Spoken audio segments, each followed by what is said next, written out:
ครับบัดนี้เวลา 18:30 นาทีโดยประมาณจะได้เริ่มในส่วนของกิจกรรมวันพระในภาคค่ำจะได้เริ่มการไหว้พระสวดมนต์ทำวัดเย็นอาราธนาพระสงฆ์เจริญพรอุบาสกอุบาสิกาสาธุชนทุกคนทุกท่านได้นั่งในท่าเทพบุตรเทพธิดาหรือในอาการอันสำรวมพร้อมแล้วจะได้กราบระลึกถึงคุณพระรัตนตรัยพร้อมกันนะครับกราบกราบกราบเปิดหนังสือคู่มือไหว้พระไปที่หน้า10บทธรรมวัดเย็นนะครับโยโสภะคะวะอะระหังสัมมาสัมพุทโธสวากขาโตเยนะภะคะวะตาธัมโมสุปฏิปันโนยัสสะภะคะวะโตสาวกสังโฆตัมมะยังภะคะวันตังสัทธัมมาสังฆังอิเมหิสกาเดหิยันทาระหังอารปิเตหิอภิปุชยามาสาธุโนพันเตภะคะวาสุจิราปรินิพพุตโตปิปัจฉิมาชนะตานุกรรมปมานาสาอิเมสกาเรทุกขตาปันนาการัมภูเตปฏิคันหาตุอัมหากังทีคารตังหิตายาสุขายาอะระหังสัมมาสัมพุทโธภคะวาพุทธังภคะวันตังอภิวาเทมิสวากขาโตภคะวะตาธัมโมธัมมังนัมสสามิสุปฏิปันโนภะคะวะโตสาวกสังโฆสังฆังนามามิหันทธานิมะยังตังภคะวันตังวาจายะอภิคายิตุงปุพพาคณมการันเจวะพุทธานุสตินยัญจักโรมาเซภะคะวะโตอะระหะโตสัมมาสัมพุทธัสสะนะโมตัสสะภะคะวะโตอะระหะโตสัมมาสัมพุทธัสสะนะโมตัสสะภะคะวะโตอะระหะโตสัมมาสัมพุทธัสสะตังโฆปนาภะคะวันตังเอวังกัลยาโนกิติสัทโธอะภุคโตอิติปิโสภะคะวะอะระหังสัมมาสัมพุทโธเวชชาจารณะสัมปันโนสุขโตโลกวิทูอนุตตรปุริสธรรมสารทิสัทธาเทวมนุษย์สานังพุทโธภคะวาติหันธรรมยังพุทธาภิกขิติงกโรมาเซ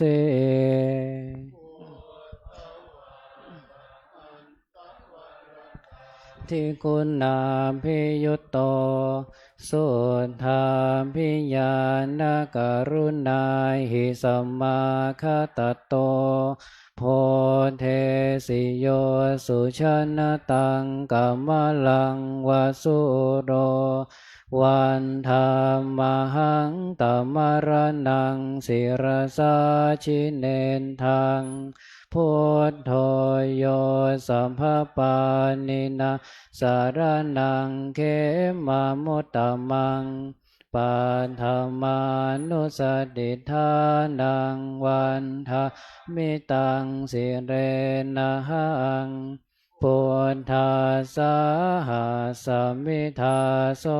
วะพุทโธเมสามิกิสโรพุทโธทุกขาสัคคตาจวิทาตาจะหิตัสสะเมพุทธาสาหังนิยาเทเมสริรันชีวิตันจิตังวันทันโตหังจริสามิพุทธาเสวะสุโพธิตังนาทิเมสารนังอัญญาพุทโธเมสารนังวรังเอเตนะสัจวัตเชนวัตไทยังสันตุสาสเนพุทธังเมวันธมาเนนยาปุญญังปัสสุตังอิทาสัมเพปิอันยาเมมาเหสุงตัสสะเตชะสากายเยนวาจายวเจตสาวาพุทเทกุกัมมังปะกตังมยายังพุทโธปฏิคันหาตัวเจยันตังกาลันตะเรสังวริตุงวะพุทเทหันธรรมยังธรรมานุสตินยังกโรมาเสภะคะวะตาธัมโมสันทิติโกอากาลิโกเอหิปัสสิโกโอปัญญิโกปัจจตังเวทิตัมโพเวนโยหิติหันธรรมยังธรรมาภิกขิติงกโรมาเสทิกุณโยขาวเสนาสายโยโยมาคปากปริยัติวิโมคเพโทธัมโมกุโลกปตนาตถาธาริธาริวันธรรมหังตมหารังวรธรรมเมตังธัมโมโยสัพพปานินังสารนังเขมามุตตมังทุติยานุสติทานังวันธามิตังสิเลนะหังธรรมาสาหัสมิทาโสวะธัมโมเมสามิกิสโรธัมโมทุกขาสัคคตาจวิทาตาจหิตัสสะเมธัมมาสาหังนิยาเทมิสริรันชีวิตันจิตังวันทันโตหังจริสามิธัมมาเสวะสุธัมมตังนาทิเมสารนังอัญญังธัมโมเมสารนังวรังเอเตนะสัจวัตเชนวัตไทยังสัทธุสาสเนธัมมังเมวันธมาเนนยังปุญญังปัสสุตังอิทาสัพเพปิอันตรายาเมมาเหสุงตัสสะเตชะสากายเยนวาจายวเจตสาวาธัมเมกุกัมมังปะกตังมยายังธัมโมปฏิคันหาตัวเจยันตังกาลันตะเรสังวริตุงวะธัมเม หันธรรมยังสังขานุสตินยังกโรมาเซภะคะวะโตสาวกสังโฆโอจุปฏิปันโนภะคะวะโตสาวกสังโฆยายาปฏิปันโนภะคะวะโตสาวกสังโฆสามีจิปฏิปันโนภะคะวะโตสาวกสังโฆญาติทังจัตตาลิปุริสายุคานิอัฏฐปุริสปุคลาเอสัมภะคะวะโตสาวกสังโฆอาหุนายโยปาหุนายโยทักขินายโยอัญชลิกรณิโยอนุตตรังปุญญเขตังโลกัสสาติหันธรรมยังสังฆาภิกขิติงกโรมาเซสัทธรรมโชสุปฏิปัตติคุณาภิยุตโตโยธามพิโทอริยปุคลสังคเสโทศีลาทิธรรมปวราสยกายจิตโตวันธามหังตมริยานาคนังสุสุทังสังโฆโยสัพพปานินางสารนังเขมมุตตมังตาติยานุสติทานังวันธามิตังสิเลนะหังสังฆาสาหัสมิทาโสวะสังโฆเมสามิกิสโลสังโฆทุกขาสัคคาตาจวิทาตาจหิตัสสเมสังฆาสาหังนิยาเทมิสริรันชีวิตันจิตังวันทันโตหังจริสามิ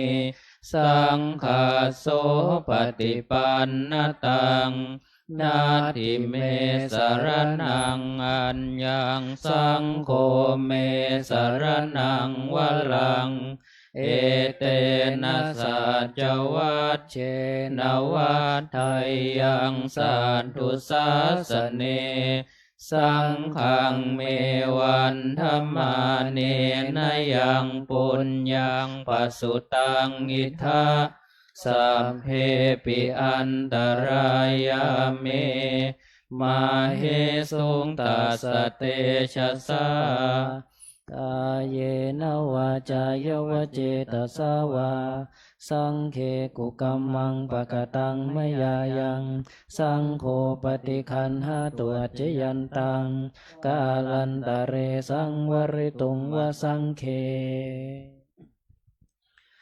หันธรรมยังอติตปัจเจเวคณปัฏฐังพนามาเสอาชมยาปัจเจเวคิตวายังจีวรังปริพุตังตังยาวาเทวสิตาสัพปติคาตายา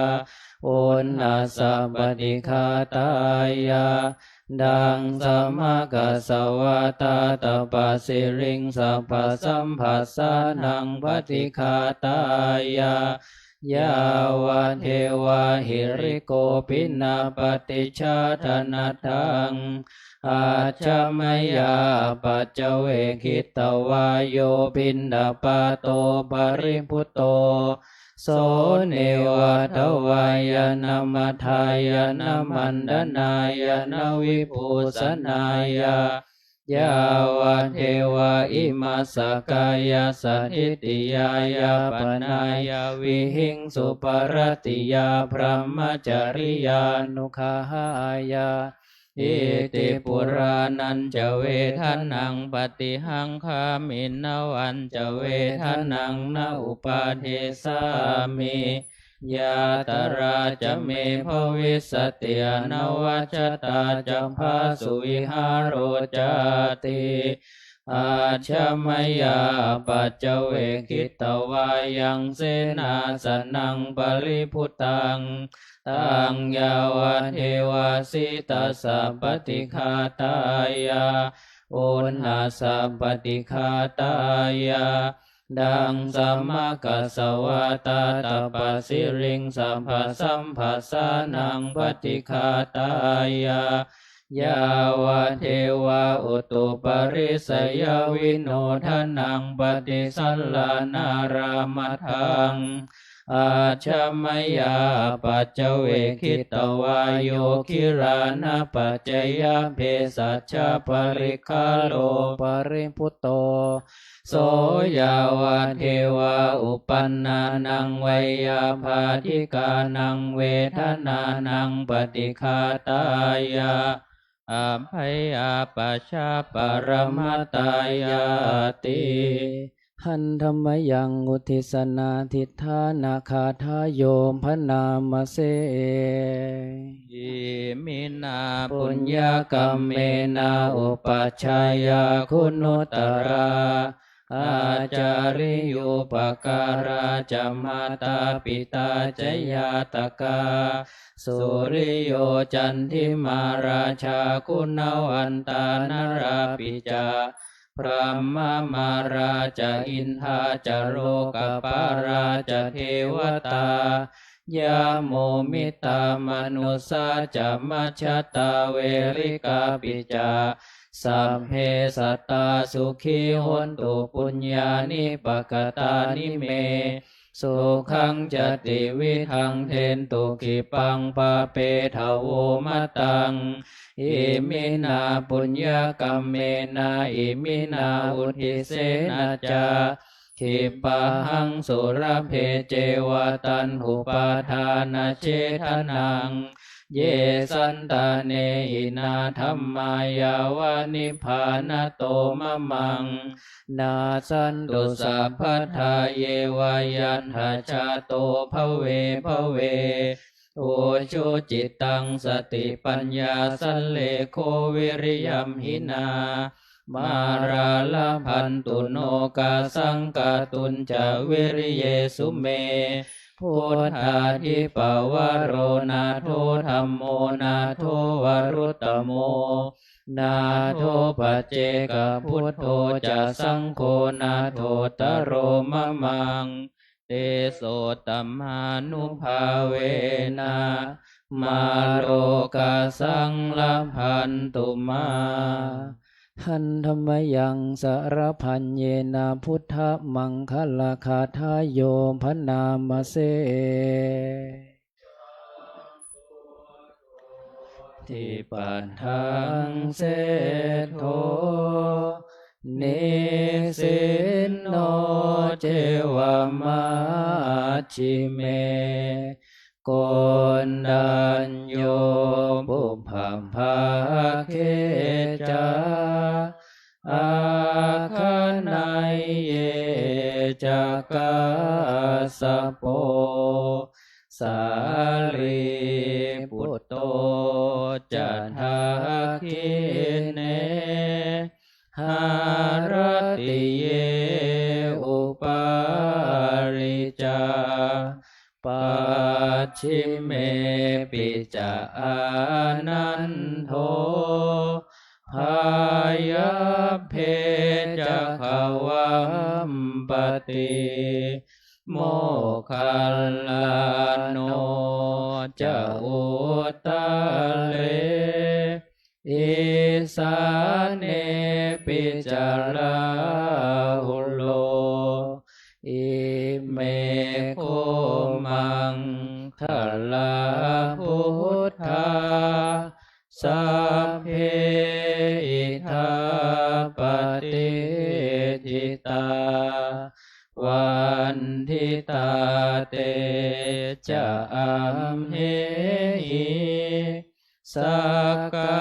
เลหิจะปุจิตาเอเตสังอานุภาเว ภา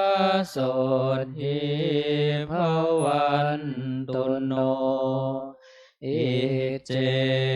วะมหัจจันตนามาสนัยยังนามาสมาโนรัตนาตยังยังปุญญาภิสันทังวิปุลังอรหังตัสสะนุภาเวนะหัตตันตรายโยทันธรรมยังทัสสะธรรมสุตตังพนามเสเววันนิยามหิยชูปะคะโตบัดนี้เรามีเพศต่างจากคฤหัสถ์แล้วกิริยาอาการใดๆอันบรรพชิตควรประพฤติเราต้องทำกิริยาอาการนั้นๆปารปฏิภัทธาเมชีวิกาความเลี้ยงชีพของเราเนื่องด้วยผู้อื่นเราควรทำตัวให้เขาเลี้ยงง่ายอัญโยเมอากโปการณิโยอาการกายวาจาอย่างอื่นที่เราจะต้องทำให้ดีกว่านี้ยังมีอยู่อีกไม่ใช่แต่เพียงเท่านี้กัจจินุโคเมอัตตาสิรโตอุปวัฏติตัวของเราเองที่เตียนตัวเราเองโดยศีลได้หรือไม่กัจจินุโคมังอนุเวจวินโยสัพพมจารีสิรโตนะอุปวัฏทันติผู้รู้ใครครวญแล้วติเตียนเราโดยศีลได้หรือไม่สัพเพหิเมปิเยหิมนาเปหินานาภาโววินาภาโวเราจักเป็นต่างๆคือจะต้องพัดภาคจากของรักของเจริญใจทั้งสิ้นไปกัมมสกมหิกัมมทายาโทกัมมโยนิกัมมพันธุกัมมปฏิสารโนเรามีกรรมเป็นของตนมีกรรมเป็นผู้ให้ผลมีกรรมเป็นแดนเกิดมีกรรมเป็นผู้ติดตามมีกรรมเป็นที่พึ่งอาศัยยังกัมมังกริสามิกัลยาณังวาปาปะกังวาตัสสะทายาโทภวิสามิเราทำกรรมใดไว้เป็นบุญหรือเป็นบาปเราจะเป็นทายาทคือจะต้องได้รับผลของกรรมนั้นไปกาธัมภูตัสสะเมรตินทิวาวิติปตันติวันคืนล่วงไปบัดนี้เราทำอะไรอยู่กัจจินุโคหังสุญญาคาเรอภิรมามิเรายินดีในเสนาสนะอันสงัดหรือไม่อาทินุโคเมอุตริมนุสธรรมาอมริยญาณทัสสนาวิเศโสอธิคโตคุณวิเศษของเรามีอยู่หรือไม่โสหังปัจฉิเมกาเลสัพพมจารีพุทโธนะมังกุภวิสามิที่จะทำให้เราไม่เก้อเขินในเวลาเพื่อนบรรพชิตถามภายหลังอิเมโคทัสสะธัมมาทำ10ประการนี้แลปะพาชิเตนะอันบรรพชิตอาภินังปัจเจเวคิตภาควรพิจารณาเนืองเถิดเปิดไปที่หน้า1นะครับหันธรรมยังทักขินะโมลีธาตุนามาการาปะทันเจวะ วชิรพุทธรูปปาทัญจะพันนามเสนะโมพุทธายะ นามามิติโลกโม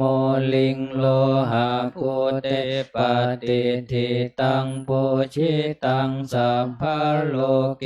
หิเกติมันตังมโนหะรังอะหังวันทามิสัพพะทาอังคาวะเยปุเลลัมเม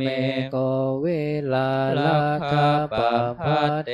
สะหิเหมะกุหาคัพเพทักขินาโมลิธาตุโยอะหังวันทามิสัพพะทากายเยนาวาจายาเจตัสสาวาวาชิรังนามาปฏิมังอิทธิปฏิหาริยการังพุทธารูปังอะหังวันทามิสัพพะโสสัทธาโสธีภวันตุเมเปิดไปที่หน้า100นะครับ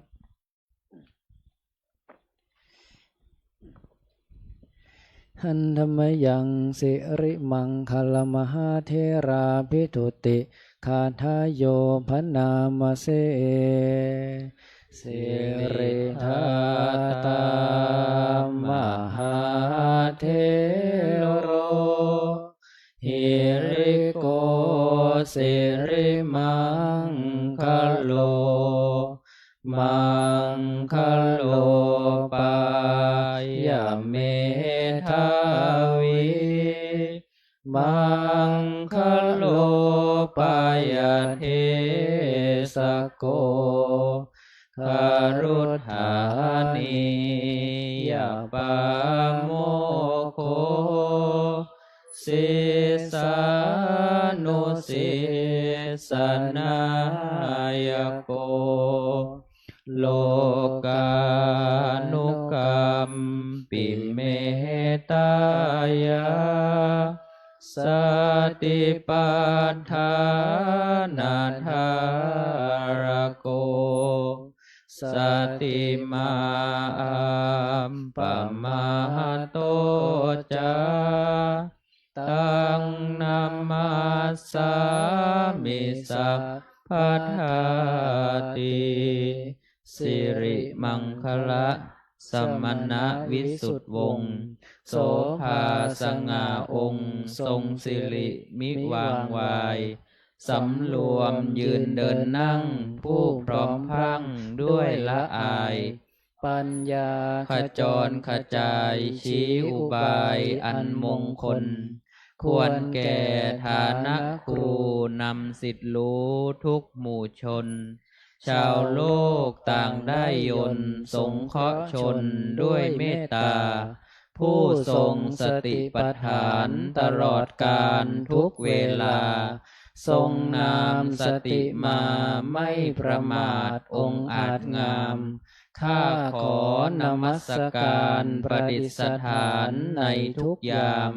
เถระผู้ทรงนามว่าสิริมังคโล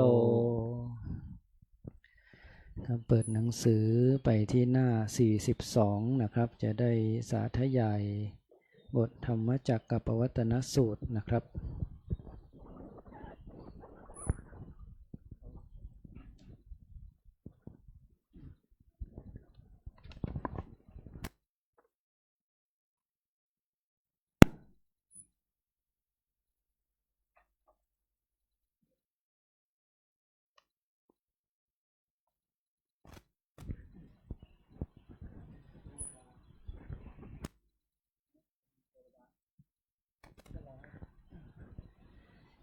นะโมตัสสะภะคะวะโตอะระหะโตสัมมาสัมพุทธัสสะนะโมตัสสะภะคะวะโตอะระหะโตสัมมาสัมพุทธัสสะนะโมตัสสะภะคะวะโตอะระหะโต สัมมาสัมพุทธัสสะพุทธังสรณังคัจฉามิธัมมังสรณังคัจฉามิสังฆังสรณังคัจฉามิทุติยัมปิพุทธังสรณังคัจฉามิทุติยาปิธัมมังสรณังคัจฉามิทุติยัมปิสังฆังสรณังคัจฉามิตติยัมปิพุทธังสรณังคัจฉามิตติยัมปิธัมมังสรณังคัจฉามิตติยัมปิสังฆังสรณังคัจฉามิเอวัมเมสุตังเอกังสมยังภควาภาราณสิยังวิหารติสิปตเนมิขทายเยตันตรังโกภควาปัญจวัคคิเยภิกขุอามันเตสิทเวเมภิกขเวอันตาปัมภชิเตนันนะเสวิตาพายโยจายังกาเมสุกามสุขันลิกานุโยโคหิโนคัมโมโปทุชนิโกอนาริโยอนาถสันหิโตโยจายังอัตตกิลมัฏฐานุโยโคทุกโขอนาริโยอนาถสันหิโตเอเตเตภิกขเวอุโภอันเตอนุปคัมมมะชิมาปฏิปทาตถาคเตนะภิสัมพุทธาจักขุกรณียานกรณีอุปสัมมายาภิญญายสัมโพธายนิพพานายสังวาตติกตมาจะสาภิกขเวมาชิมาปฏิปทาตถาคเตนะภิสัมพุทธาจักขุกรณียานกรณีอุปสัมมายาภิญญายสัมโพธายนิพพานายสังวาตติอายเมวะอริโยอัตถังคิโกมาโคไสยทิทังสัมมาทิฏฐิสัมมาสังกัปโปสัมมาวาจาสัมมากัมมันโตสัมมาอาชิวสัมมาวายาโมสัมมาสติสัมมาสมาธิอายังโกสาภิกขเวมาชิมาปฏิปทาตถาคเตนะภิสัมพุทธาจักขุกรณียานกรณีอุปสัมมายาภิญสัมโพธายนิพพานายสังวาตติทังโคปนะภิกขเวทุกขังอริยสัจจังชาติปิทุกขาชราปิทุกขามรณะปิทุกขังโสกปริเทวทุกขโทมนัสสุปายาสาปิทุกขาอาปิเยหิสัมปโยโคทุกโขปิเยหิวิปโยโคทุกโขยัมปิชังนรภติตัมปิทุกขังสังขิเตนะปัญจุปาทานาขันธาทุกขาอิทังโคปนะภิกขเวทุกขสมุทัยโยอริยสัจจังยายังตัณหาป โนภวิกานันทิราคะสหคตารัตตตัตตราภินันทิเนสัยยทิทังกามตัณหาภวตัณหาวิภวตัณหาอิทังโคปนะภิกขเวทุกขนิโรโธอริยสัจจังโยตัสสะเยวตัณหายะเสสวิราคนิโรโธจาโคปติเนโคมุตติอนาลโยอิทังโคปนะภิกขเวทุกขนิโรธคามินีปฏิปทาอริยสัจจะอายเมวะอริโยอัตถังคิโกมาโคไสยทิทังสัมมาทิฏฐิสัมมาสังกัปโปสัมมาวาจาสัมมากัมมันโตสัมมาอาชีโวสัมมาวายาโมสัมมาสติสัมมาสมาธิทังทุกขังอริยสัจจันติเมภิกขเวปุมเพอนันโนสุเตสุธรรมเมสุจักขุงอุทธปาทิยานังอุทธปาทิปัญญาอุทธปาทิวิชชาอุทธปาทิอาโลโกอุทธปาทิตังโคปนิทังทุกขังอริยสัจจังปริยายันติเมภิกขเวปุพเพอนันโนสุเตสุธรรมเม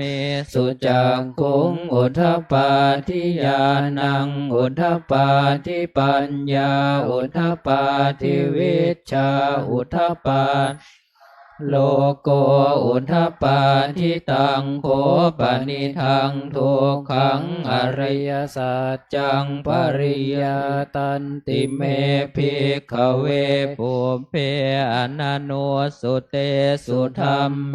สุจักขุงอุทธปาทิญาณังอุทธปาทิปัญญาอุทธปาทิวิชชาอุทธปาทิอาโลโกอุทธปาทิอิทังทุกขสมุทัยโยอริยสัจจันติเมภิกขเวปุพเพอนันโนสุเตสุธรรมเม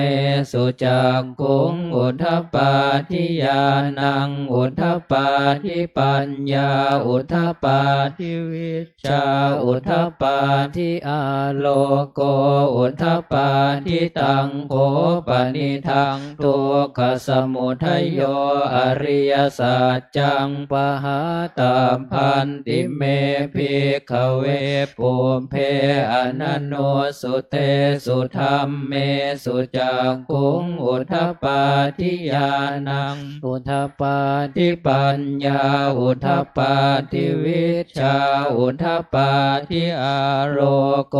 อุทธปาทิตังโคปนิทังทุกขสมุทัยโยอริยสัจจังปหินันติเมภิกขเวปุพเพอนันโนสุเตสุธรรมเม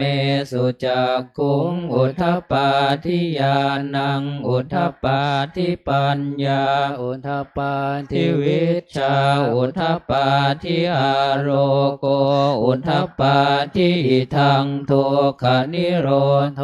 อริยสัจจันติเมภิกขเวปุพเพอนันโนสุเตสุธรรมเมสุจักขุงอุทธปาทิญาณังอุทธปาทิปัญญาอุทธปาทิวิชชาอุทธปาทิอาโรโกอุทธปาทิตังโคปนิทังทุกขนิโรโธอ อริยสัจจังสัจจิกาตาพันติเมภิกขเวปุเพอนันโนสุเตสุธรรมเม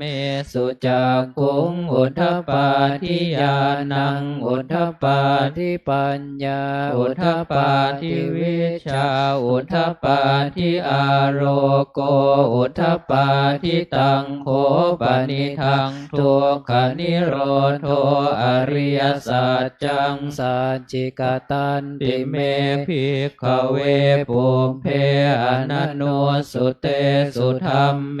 สุจักขุงอุทธปาทิญาณังอุทธปาทิปัญญาอุทธปาทิวิชชาอุทธปาทิอาโร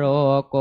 อุทธปาทิทังทุกขนิโรธคามินีปฏิปทาอริยสัจจันติเมภิกขเว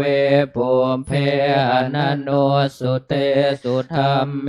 สุจักขุงอุทธปาทิญาณังอุทธปาทิปัญญาอุทธปาทิวิชชาอุทธปาทิอาโร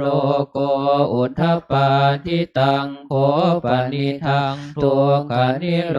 ธคามินีปฏิปทาอริยสัจจังภาเวตาพันติเมภิกขเวปุเพอนันโนสุเตสุธรรมเมสุจักขุงอุทธปาทิญาณังอุทธปาทิปัญญาอุทธปาทิวิชชาอุทธปาทิอาโรโกอุทธปาทิตังโฆปนิทังทุกขนิโรธคามินีปฏิปทาอริยสัจจังภาวิตันติเมภิกขเวปุเพอนันโนสุเตสุธรรมเมสุจักขุงอุทธปาทิญาณังอุทธปาทิปัญญาอุทธปาทิวิชชาอุทธปาทิอาโรโกอุทธปาทิยาวกีวันจะเมภิกขเวอิเมสุจโตสุอริยสัจเจสุเอวันติปริวัตตทวันทสาการังยถาภูตังญาณทัสสนังนสุวิสุทธังอโหสิเนวตาวาหังภิกขเวสเทวเกโรเกสมาระเกสพรหมเกสสมณพรหมนิยาปชายสเทวมนุสายอนุตตรังสัมมาสัมโพธิงอภิสัมพุทโธปัจยาสิงยโตจะโคเมภิกขเวอิเมสุจตุสุอริยสัจเจสุเอวันติปริวัตตังทวันทสาการังยถาภูตังญาณทัสสนังสุวิสุทธังอโหสิอัฏฐาหังภิกขเวสเทวเกโลเกสมาระเกสพรหมเกสสมณพรหมนิยาปชายสเทวมนุสายอนุตตรังสัมมาสัมโพธิงอภิสัมพุทโธปัจจายาสิงญาณัญจปนเมทัสสนังอุทธปาทิอากุปาเมวิโมติอายมันติมาชาตินาทิธานิปุณาภโวติอิธรรมโวจะภควาอาตมนาปัญจวัคคิยาภิกขุภควโตภาสิตังอภินันทุงอิมาสมิงจะปนวัยยากรณาสมิงพันยมาเนอายาสมโตโกนัญญาสวิรจังเวตมลังธรร มมจักขุงอุทธปปาทิยังกินจิสมุทัยธรรมังสัมพันตังนิโรธธรรมันติปวัตติเตจัมภควตาธรรมจักเกภูมิมาเทวาสัทธมโนสาเวสุงเอตังภควตาภาราณสิยังอิสิปตเนมิขทายเยอนุตตรังธรรมจักกังปวัตติตังอาปฏิวัติยังสมณเณนวาพรามเณนวาเทเวนวามาเรนวาพรามมุนาวาเกณจิวาโรกัสมินติภูมิมานังเทวานังสันทังสุตวาจาตุมมหาราชิกาเทวาสัทธมโนสาเวสุงจาตุมมหาราชิกานังเทวานังสัทธังสุตวาตาวติงสาเทวาสัทธมโนสาเวสุงตาวติงสานังเทวานังสัทธังสุตวายามาเทวาสัทธมโนสาเวสุงยามานังเทวานังสัทธังสุตวาตุสิตาเทวาสัทธมโนสาเวสุงตุสิตานังเทวานังสัทธังสุตวานิมมานรติเทวาธรรมโนสาเวสุงนิมมานรตินังเทวานังสัทธังสุตวาปรนิมมิตวสวัตติเทวาสัทธมโนสาเวสุงปรนิมมิตวสวัตตินังเทวานังสัทธังสุตวาพระมปริสัชชาเทวาสัทธมโนสาเวสุงพระมปริสัชชานะเทวานังสัทธังสุตวาพระมปโรหิตาเทวาสัทธมโนสาเวสุงพระมปโรหิตานังเทวานังสัทธังสุตวามหาพรหมาเทวาสัทธมโนสาเวสุงมหาพรหมานังเทวานังสัทธังสุตวาปริตาภาเทวาสัทธมโนสาเวสุงปริตาภานังเทวานังสัทธังสุตวาอัปปมานาภาเทวาสัทธมโนสาเวสุงอัปปมานาภานังเทวานังสัทธังสุตวาอาภัสราเทวาสัทธมโนสาเวสุงอาภัสรานังเทวานังสัทธังสุตวาปริตสุภาเทวาสัทธมโนสาเวสุงปริตสุภานังเทวานังสัทธังสุตวาอัปปมาณสุภาเทวาสัทธมโนสาเวสุงอัปปมาณสุภานังเทวานังสัทธังสุตวาสุภาเกณกาเทวาสัทธมโนสาเวสุงสุภเกณหกานังเทวานังสัทธังสุตวาเวหาภลาเทวาสัทธมโนสาเวสุงเวหาภรานังเทวานังสัทธังสุตวาอวิหาเท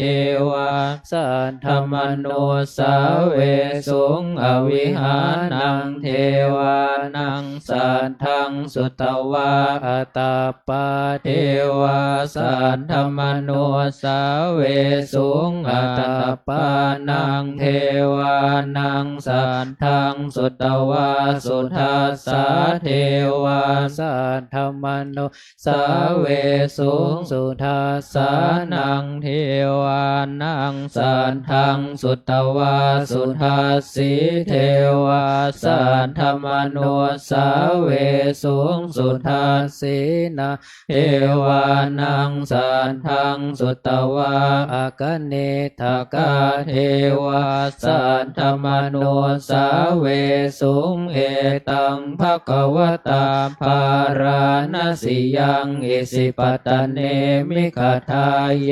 อโนตรัง ธรรมจักกังปวัติตังอาปฏิวัติยังสัมมเนนวาพรามเนนวาเทเวนวามาเรนวาพรามุนาวาเกณจิวะโลกัสสมินติ อิติหะเตนะคะเนนะเตนะโมโหเตนะยาวะพรามโลกาสัทโทอะโภคาชิอายะจันทสสหัสสิโลกธาตุสังกัมปิสัมปะกัมปิสัมปะเวทิอาปมาโนจะโอราโรโอภาโสโลเกปาตุระโหสิอติกัมเมวะเทวานังเทวานุภาวังอัทโคภควาอุทานังอุทาเนสิอัญญาสิวัตโพโกนดัญโยอัญญาสิวัตโพโกนดัญโยติติทังอายะสมโตโกนดัญญาสอัญญาโกนดัญโยตเววนามังอาโหสิติภวตุสัพพมังคลังลักขันตุสัพพเทวตาสัพพพุทธานุภาเวนัสทธาโสทิภวันตุเตภวตุสัพพมังคลังลักขันตุสัพพเทวตาสัพพธรรมานุภาเวนัสทธาโสทิภวันตุเตภวตุสัพพมังคลังลักขันตุสัพพเทวตาสัมปสังฆานุภาเวนัสทธาโสทิภวันตุเตครับน้อมกราบพระรัตนตรัยนะครับกราบ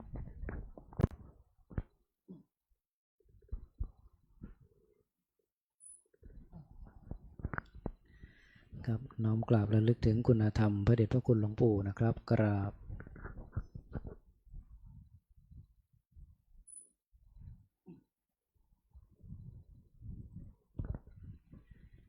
ครับน้อมกราบพระมหาเถระอันมี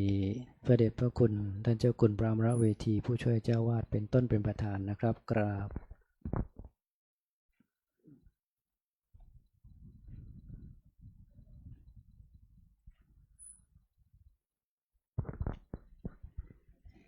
ครับลำดับต่อไปคณะอุบาสกอุบาสิกาสาธุชนทั้งหลายจะได้สมาทานศีลจากพระเดชพระคุณท่านเจ้าคุณพระมรเวทีผู้ช่วยเจ้าวาดพระรามหลวงสืบต่อไปนะครับ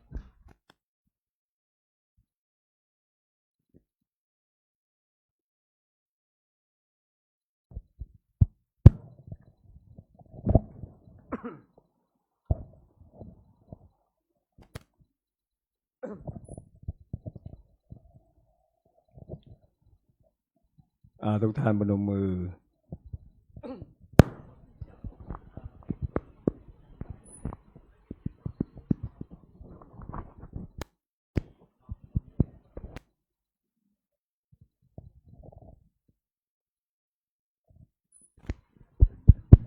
ได้แล้วพร้อมแล้วกราบ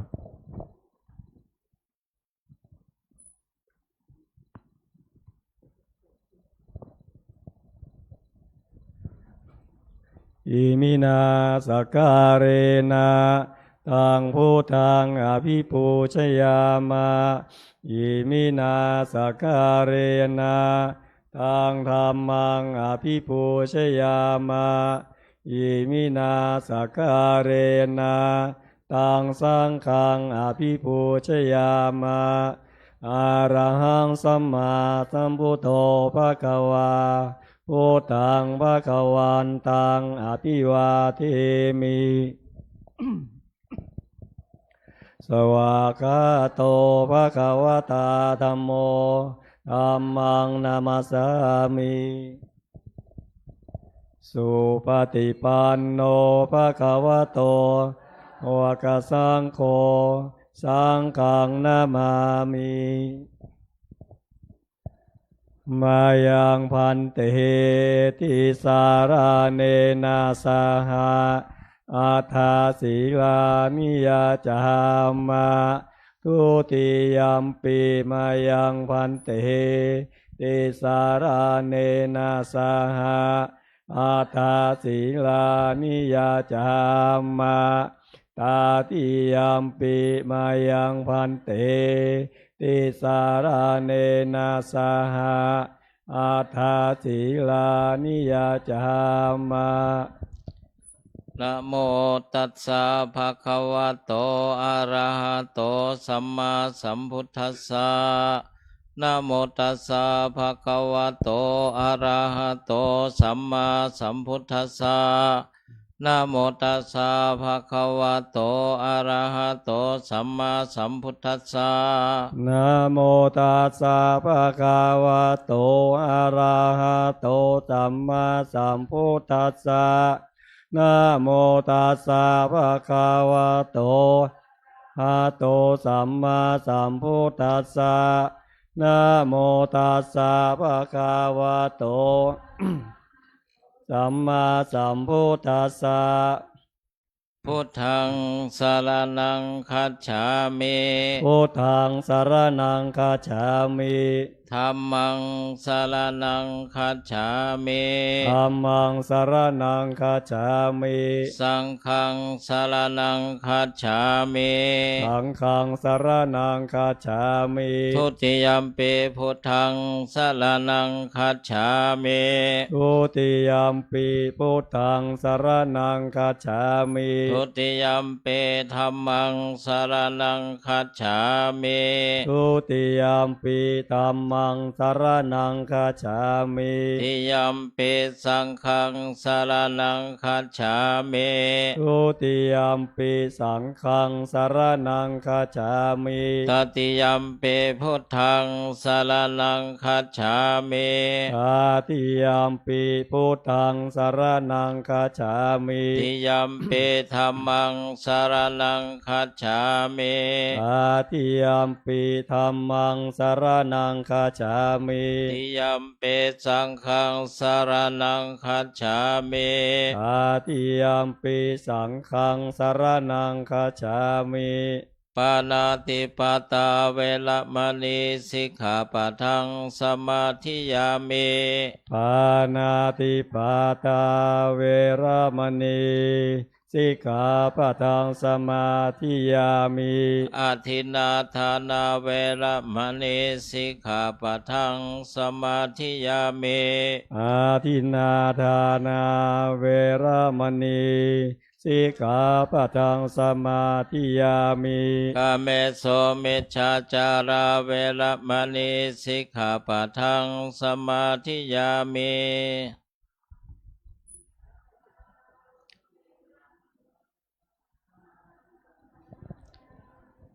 อาพรหมจาริยาเวระมณีสิกขาปะทังสมาธิยามิอาพรหมจาริยาเวระมณีสิกขาปะทังสมาธิยามิโมสาวาทาเวระมณีสิกขาปะทังสมาธิยามิโมสาวาทาเวระมณี สิกขาปะทังสมาธิยามิ สุราเมรยมัชฌปมาทัฏฐานาเวรมณีสิกขาปะทังสมาธิยามิ สุราเมรยะมัจจปมาทัฏฐานาเวระมณีสิกขาปะทังสมาธิยามิ วิกาลโภชนาเวรมณีสิกขาปะทังสมาธิยามิ วิกาลโภชนาเวระมณีสิกขาปะทังสมาธิยามิ นัจจะคีตวาทิตาวิสุกทัสสนะมาลาคันทะวิเลปนะธารณะมานดนะวิโภสนาฐานาเวรมณีสิกขาปะทังสมาธิยามิ นาจากีตาวาทิตาวิสุกทัสสนะมาลาคันทะวิเลปนะธารณะมันดานะวิปุสนาฐานาเวระมณีสิกขาปะทังสมาธิยามิ อุจจาสยนามหาสยนาเวรมณีสิกขาปะทังสมาธิยามิ อุจจาสยนามหาสยนาเวระมณีสิกขาปะทังสมาธิยามิ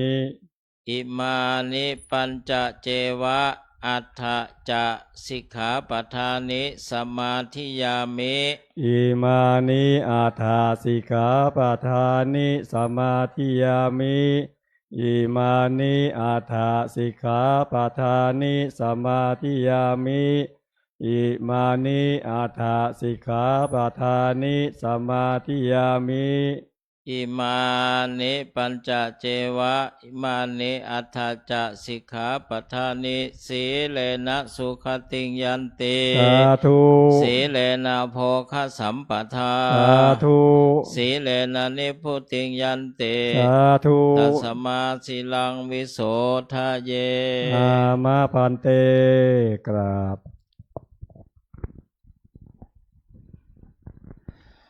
ญาติโยมทุกท่านได้ทำวัดสวดมนต์เจริญธรรมจักรปวัตนสูตร สมาทานเบญจศีลศีลห้าอัฏฐศีลศีลแปดหรือโบสถศีลไปแล้ว นั้นเพื่อรักษาธรรมเนียมที่พระเดชพระคุณหลวงปู่พระพรหมมงคลหลวงปู่ทองสิริมังคละมหาเถระหลวงปู่ได้วางแบบแผนไว้เช่นเคย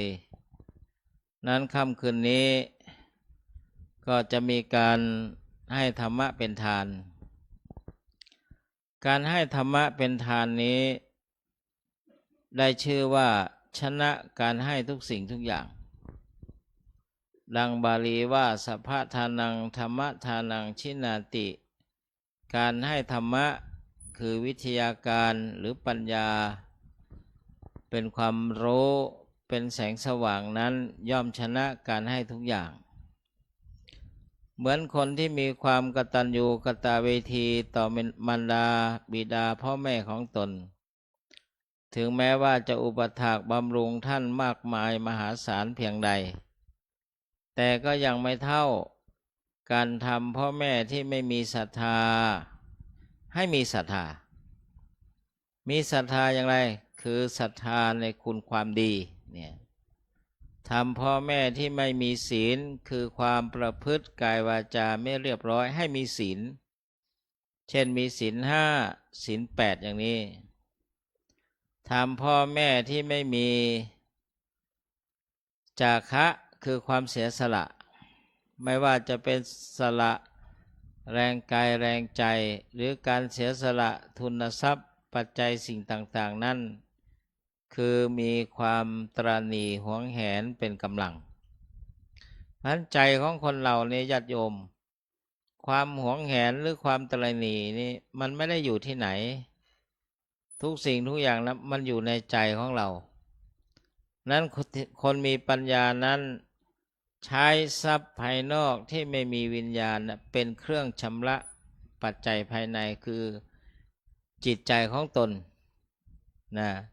ก็คือขจัดมลมนทินมนทินคือความตนีนั่นน่ะเรียกว่าทำพ่อแม่ที่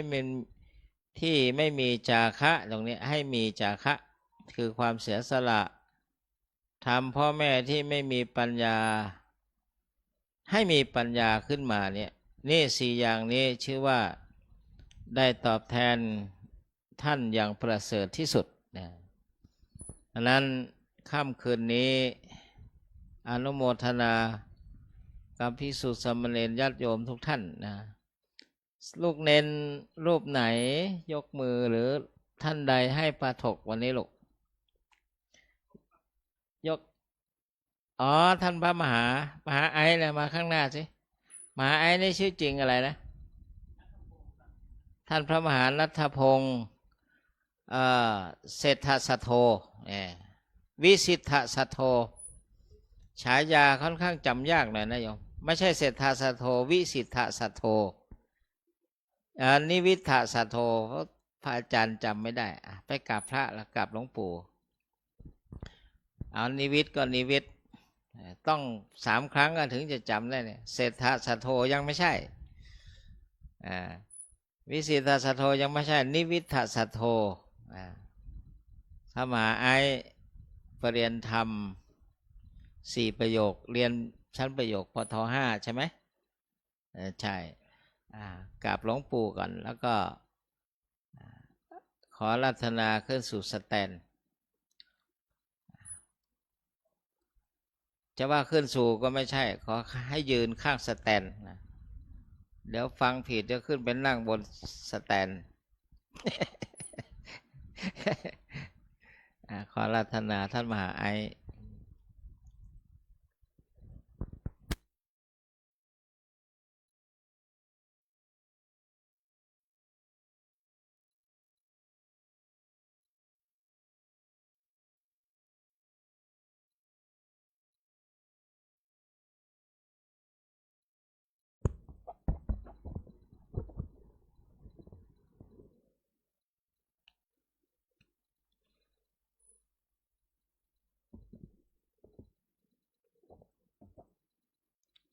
อโกชิมัง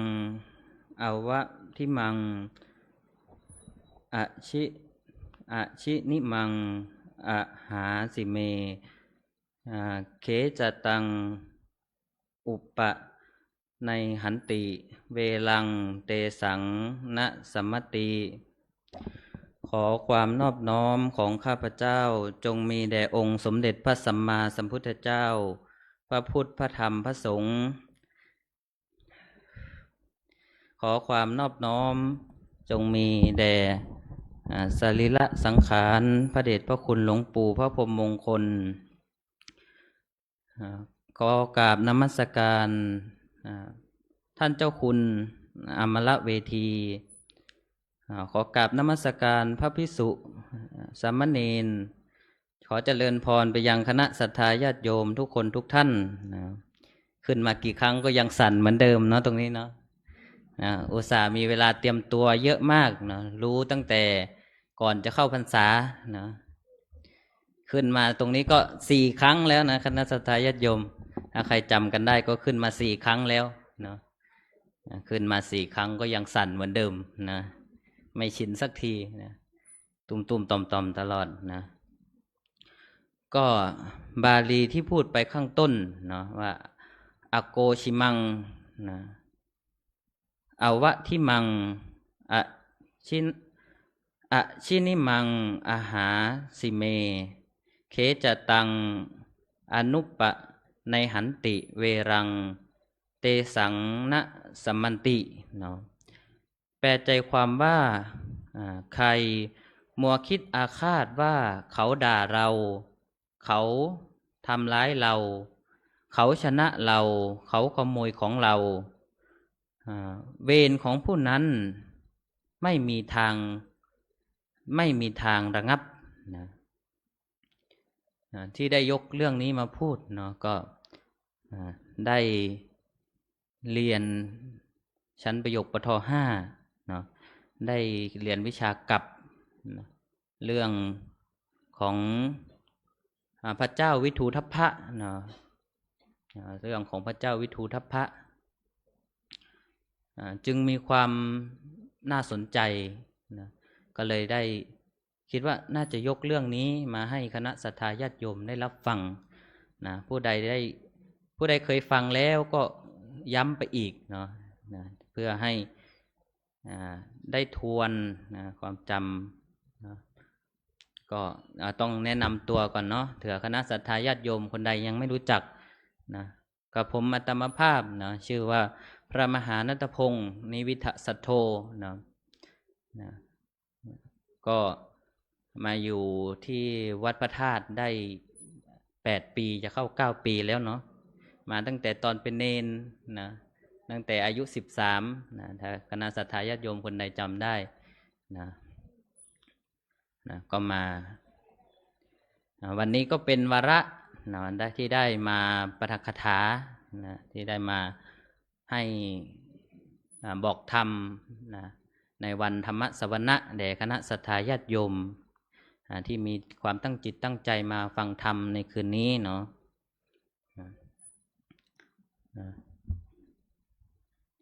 เรื่องของพระเจ้าวิทูทัพพะนะในธรรมบทภาคที่3เรื่องที่3นะก็ต้องย้อนไปในสมัยพุทธกาลนะก็มีตระกูลใหญ่อยู่3ตระกูลนะได้มีพระโอรสนะตระกูลละ1พระองค์นะพระโอรสนะตระกูลแรกนะคือตระกูลของพระเจ้าโกศลในเมืองสาวัตถีนะพระโอรสมีพระนามว่าประเสนที่โกศลนะพระโอรสองค์ที่2นะเป็นพระโอรสของเจ้าฤชวีในพระนครเวสาลีหรือว่าไผ่สาลีนะคณะศรัทธาญาติโยมพระนามว่ามหาลินะพระโอรสองค์ที่3นะเป็นพระโอรสของเจ้ามันละนะในกรุงกุสินาราพระนามว่าพันธุละทั้ง3พระโอรสนะเนาะก็ถึงอายุครบได้ศึกษาเนาะก็ไปศึกษานะเดินทางไปยังเมืองตักกศิลาเนาะหรือว่าเมืองของนักปราชญ์ในสมัยนั้นเนาะก็เดินทางไปถึงศาลาแห่งหนึ่งเนาะคณะศรัทธาญาติโยมก็ไปได้นั่งสนทนากันว่าท่านมาจากไหนมาจากตระกูลอะไรก็คุยกันพอรู้เรื่องพอทราบว่าโอ้ท่านก็เป็นพูดภาษาปัจจุบันก็เป็นราชวงศ์เหมือนกันมีตระกูลเสมอกันก็เลยเข้าไปศึกษากับอาจารย์ทิสาปราโมทย์พร้อมกันก็ศึกษาไม่นานนักก็จบศิลปะนะจบศิลปะทั้งหมดนะก็พากันลาอาจารย์กับนครกว่าพระนครของแต่ละพระองค์นะก็ไปแสดงศิลปะที่ได้ศึกษามานะจากเมืองตักกศิลาก็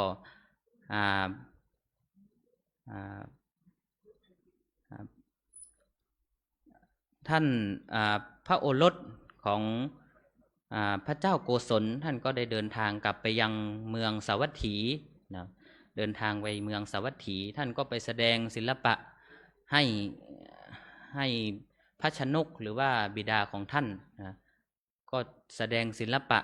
ให้บิดาของท่านชมบิดาของท่านก็เห็นแล้วก็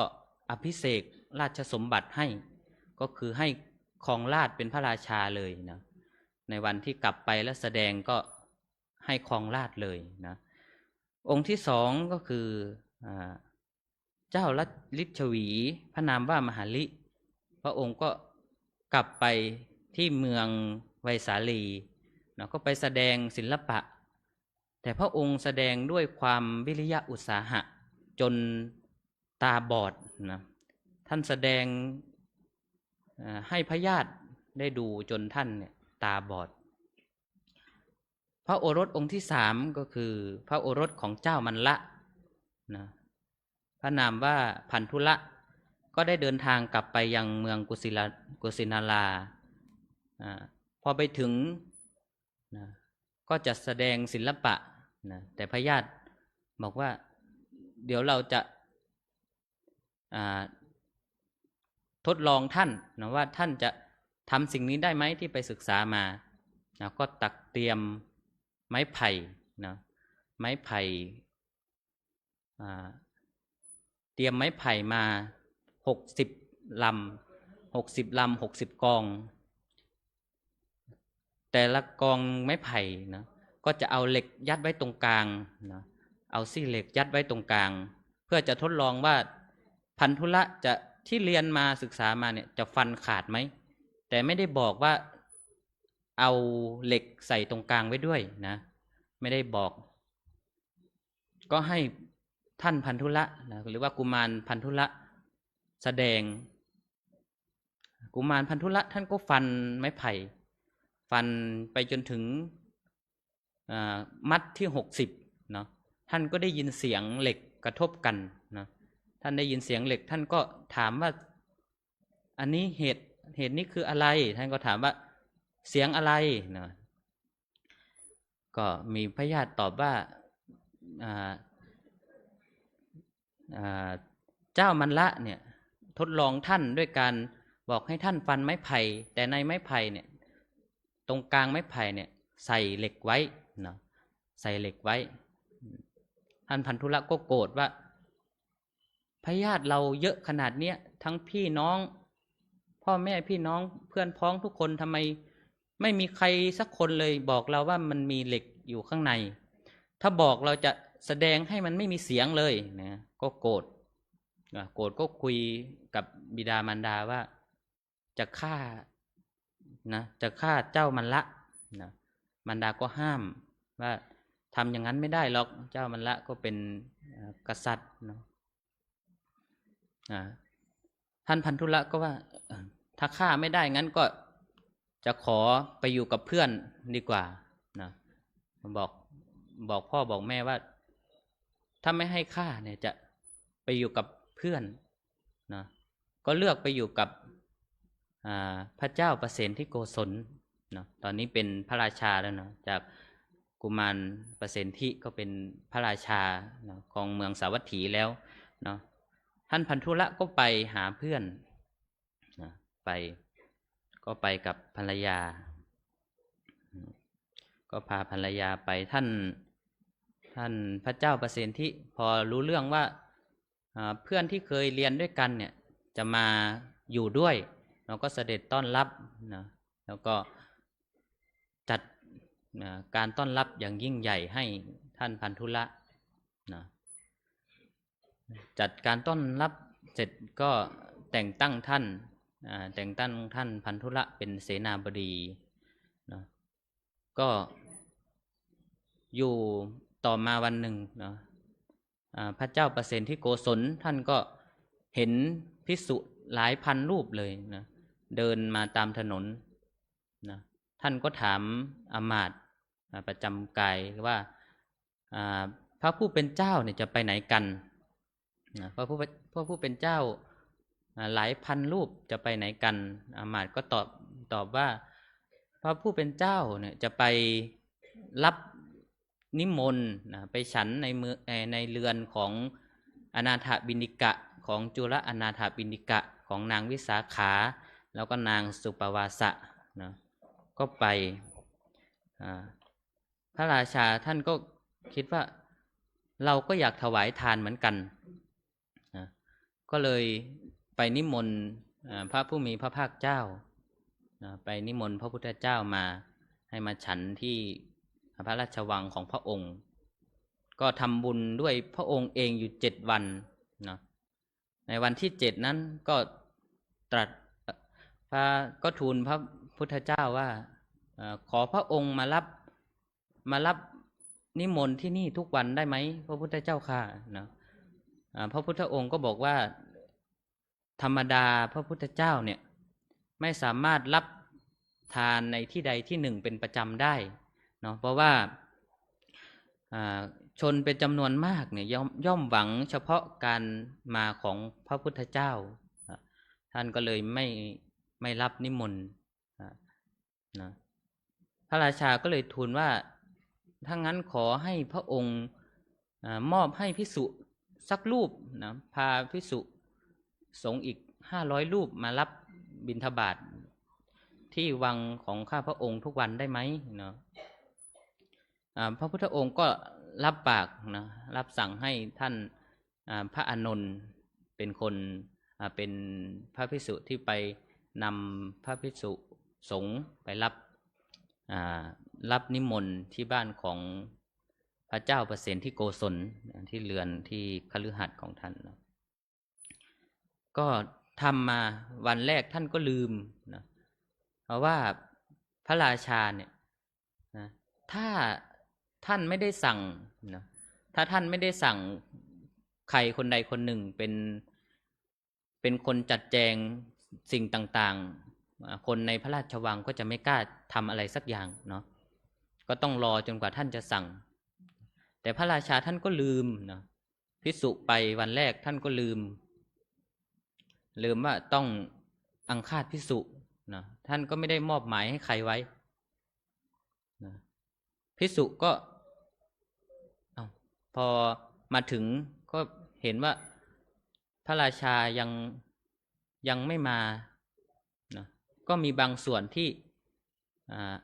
หลีกออกไปนะพระราชาก็มาแต่ว่ามาสายหน่อยด้วยความหลงลืมวันที่2ก็เป็นอย่างนั้นนะภิกษุก็ทยอยไปตระกูลที่คุ้นเคยอีกนะก็ไปตระกูลที่ตัวเองเคยไปนะไปจนวันที่3พระราชาก็ยังลืมมาสายเหมือนเดิมมาถวายภัตตาหารภิกษุสายเหมือนเดิมจนเหลือพระอานนท์รูปเดียวนะจนเหลือพระอานนท์รูปเดียวพอพระราชามาเสด็จมาถึงที่ถวายภัตตาหารท่านก็ถามว่าพระคุณเจ้าหายไปไหนหมดทำไมของทำบุญเหลือเยอะขนาดนี้แล้วก็เหลือแค่พระอานนท์รูปเดียวนะท่านก็โกรธว่าภิกษุทำไมทำอย่างนี้นะทำไมถึงอุตส่าห์นิมนต์แล้วก็ยังไม่อยู่รออะไรแบบนี้เนาะท่านก็โกรธท่านก็ไปเสด็จไปหาพระพุทธเจ้าเสด็จไปกราบทูลพระพุทธองค์ว่าข้าพระองค์นิมนต์ภิกษุตั้ง500ทำไมวันนี้ถึงเหลือแค่พระอานนท์รูปเดียวพระศาสดาท่านก็ไม่ได้ตัดตำหนิภิกษุเนาะท่านก็ตัดให้พระราชาว่าพระราชาตระกูลท่านตัดเรียกภิกษุมาก่อนเนาะท่านไม่ได้มาตำหนิภิกษุแต่จะเตือนสติพระราชาเนาะท่านก็ตัดกับภิกษุว่าภิกษุทั้งหลายตระกูลที่ประกอบด้วยองค์9ภิกษุยังไม่เข้าไปก็ไม่ควรเข้าไปและถ้าเข้าไปแล้วก็ควรนั่งใกล้ก็ควรนั่งใกล้ตระกูลที่ประกอบด้วยองค์9มีอะไรบ้างนะตระกูลที่ประกอบด้วยองค์9ฝ่ายที่ไม่ควรเข้าไปเนาะไม่ควรเข้าไปใกล้นะมี1นะเขาไม่ต้อนรับด้วยความพอใจนะ2เขาไม่อภิวาทด้วยความพอใจนะ3ไม่ให้อาสนะด้วยความพอใจ4ซ่อนของที่มีอยู่ของเขาไว้5เมื่อมีของมากก็ให้น้อย6เมื่อมีของน้อยเมื่อมีของประณีตนะมีของประณีตก็ให้ของเศร้าหมองแล้วก็7ให้โดยไม่เคารพไม่ให้โดยเคารพ8ไม่นั่งใกล้เพื่อฟังธรรม9เมื่อภิกษุกล่าวธรรมอยู่เขาก็ไม่ฟังด้วยความยินดีนะตระกูลที่ประกอบด้วยองค์9เหล่านี้ภิกษุยังไม่เข้าไปก็ไม่ควรเข้าไปถ้าเข้าไปแล้วก็ไม่ควรนั่งใกล้นะพระองค์ก็ตัดต่อไปอีกว่าตระกูลที่ภิกษุควรเข้าไปนะตระกูลที่ภิกษุควรเข้าไปอีก9อย่างนะ ภิกษุไหนที่ยังไม่ได้เข้าไปก็ควรเข้าไปถ้าเข้าไปแล้วก็ควรเข้าไปนั่งใกล้ตระกูลที่ประกอบด้วยองค์9คือเขาต้อนรับด้วยความพอใจอภิวาทด้วยความพอใจให้อาสนะด้วยความพอใจไม่ซ่อนของที่มีของเขาไว้เมื่อของมีมากก็ให้มากเมื่อมีของปานีตก็ให้ของปานีตให้โดยเคารพไม่ให้โดยไม่เคารพเข้าไปนั่งใกล้เพื่อฟังธรรมภิกษุกล่าวธรรมอยู่เขาก็ยินดีตระกูลที่ประกอบด้วยองค์9เหล่านี้ภิกษุควรเข้าไปหาพอตัดแล้วนะพระราชาเนาะพระเจ้าประเสนที่โกศลท่านก็คิดนะท่านก็ทรงดำริว่าหรือว่าที่ภิกษุไม่รอหรือว่าไม่มาสู่ราชวังของเราเนี่ยเพราะว่ายังไม่มีความคุ้นเคยกับเรานะเพราะฉะนั้นเราจะทำความคุ้นเคยกับภิกษุด้วยการไปขอธิดาของเจ้าสักยะพอคิดอย่างนั้นท่านก็ส่งทูตไปขอธิดาของเจ้าสักยะส่งทูตไปนะขอทูตก็ไปจัดแจงไปบอกเจ้าสักยะว่าพระราชาเนี่ยพระเจ้าประเสนที่โกศลผู้ครองนครสาวัตถีมาขอธิดาของเจ้าสักยะด้วยที่เจ้าสักยะมีมานะถือตัวมากนะถือตัวจัดก็ประชุมกันว่าจะทำยังไงดีถ้าไม่ให้เนี่ยจะต้องมีการลบกันไหมจะต้องเป็นอะไรหรือเปล่าเนาะก็คิดพอปรึกษากันก็มีเจ้าสักยะพระนามว่ามหานามะท่านก็เสนอทางออกว่าเรามีธิดาคนหนึ่งที่เกิดจากนางทาสีนะเราจะส่งธิดาคนเนี้ยไปให้พระเจ้าประเสนที่โกศลนะฝ่ายพระเจ้าประเสนที่โกศลก็กำชับทูตมาแล้วว่าเจ้าสักยะเนี่ยไว้ใจไม่ได้นะไว้ใจไม่ได้ต้องเอาธิดาคนที่เสวยถาดเดียวกับเจ้าสักยะนะถึงเอามาเจ้าสักยะก็รู้ว่าพระเจ้าประเสนที่โกศลเนี่ยต้องรู้ว่าพวกเราถือตัวก็เลยจะแสดงละครนะเป็นสักยะการละครนะก็แสดงละครว่าตัวเองกินคำหนึ่งแล้วก็ให้นางวาสภคติยากินนะก็บอกว่าเราอิ่มแล้วนางกินพอทูตเห็นว่าก็กินถาดเดียวกันจริงๆเนาะทูตก็คลายความสงสัยก็ไม่สงสัยว่าเป็นธิดาของทาสก็ส่งทูตกับพระนางวาสภคติยาไปนะ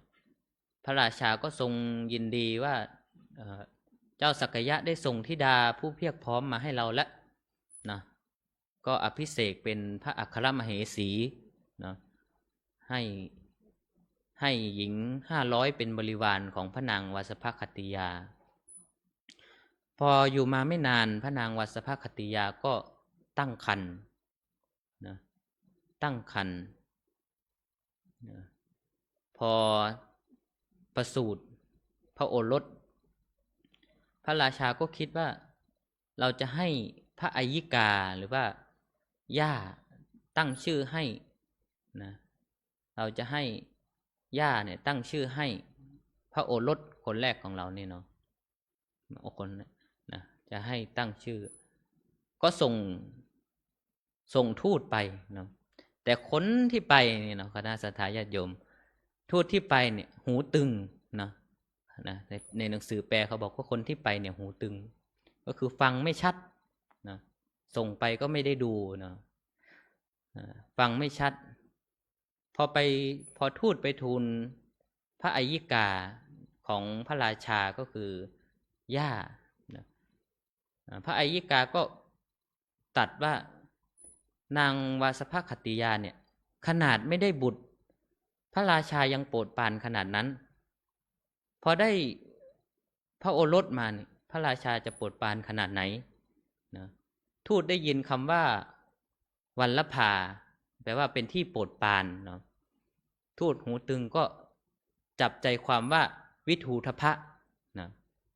จับใจความได้จากวัลลภาเป็นวิทูทพะนะก็เลยทูตก็เลยกลับมาทูลพระราชาว่าพระอัยยิกาตั้งชื่อให้ว่าวิทูทพะพระราชาก็ทรงดำริว่าหรือว่าคำว่าวิทูทพะเนี่ย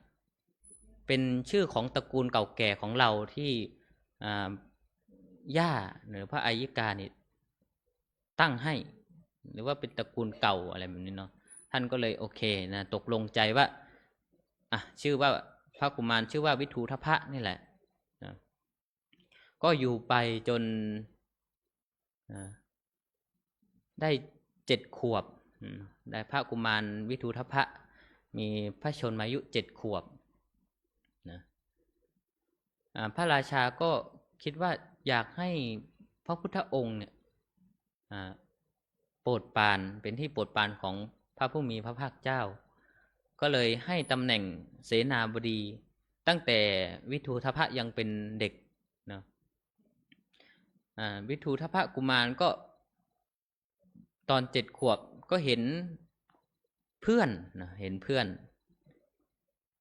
อนหลายคนเลยนะที่ญาติส่งของเล่นมาให้นะส่งของเล่นเป็นช้างเป็นม้าเป็นอะไร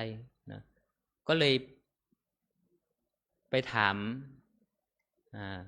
บิดาไปถามมารดาพระนางวาสภคติยานะไปถามว่าแม่ท่านไม่มีพ่อมีแม่เหรอหรือว่าท่านไม่มีญาติเลยทำไมหม่อมฉันเห็นเพื่อนเนี่ยเขาได้ของเล่นจากญาติเยอะแยะไปหมดทำไมหม่อมฉันถึงไม่ได้นะพระญาติของแม่เนี่ยไม่ส่งมาให้เลยพระนางวาสภคติยาก็เลยโกหกว่ามีแต่เจ้าสักยะเนี่ยอยู่ไกลเจ้าสักยะอยู่ไกลก็เลยไม่ได้ส่งอะไรมาให้ก็อยู่จนพระกุมารวิทูทพะอายุครบ16 ปีก็มีความคิดว่าอยากจะไปเยี่ยมญาติเพราะว่าตั้งแต่เล็กจนโตเนี่ยไม่เคยเจอญาติฝั่งแม่เลยไม่เคยเจอญาติฝั่งแม่เลยก็บอกแม่ตัวเองนะว่าบอกพระนางวาสภคติยาว่าหม่อมฉันเนี่ยจะไปหาญาติก็ขอหลายรอบนะพระนางวาสภคติยาก็ไม่อยากให้ไปด้วยว่ากลัวจะรู้นะกลัวว่ากุมารวิทูทพะเนี่ยจะรู้ว่าตัวเองเป็นลูกของนางทาสีแต่พอห้ามไม่ได้เนาะเพราะว่าขอบ่อยเหลือเกินก็เลยบอกถ้างั้นอยากไปก็ไปแต่ก่อนจะไปเนี่ยพระนางวาสภคติยาเนี่ยก็ส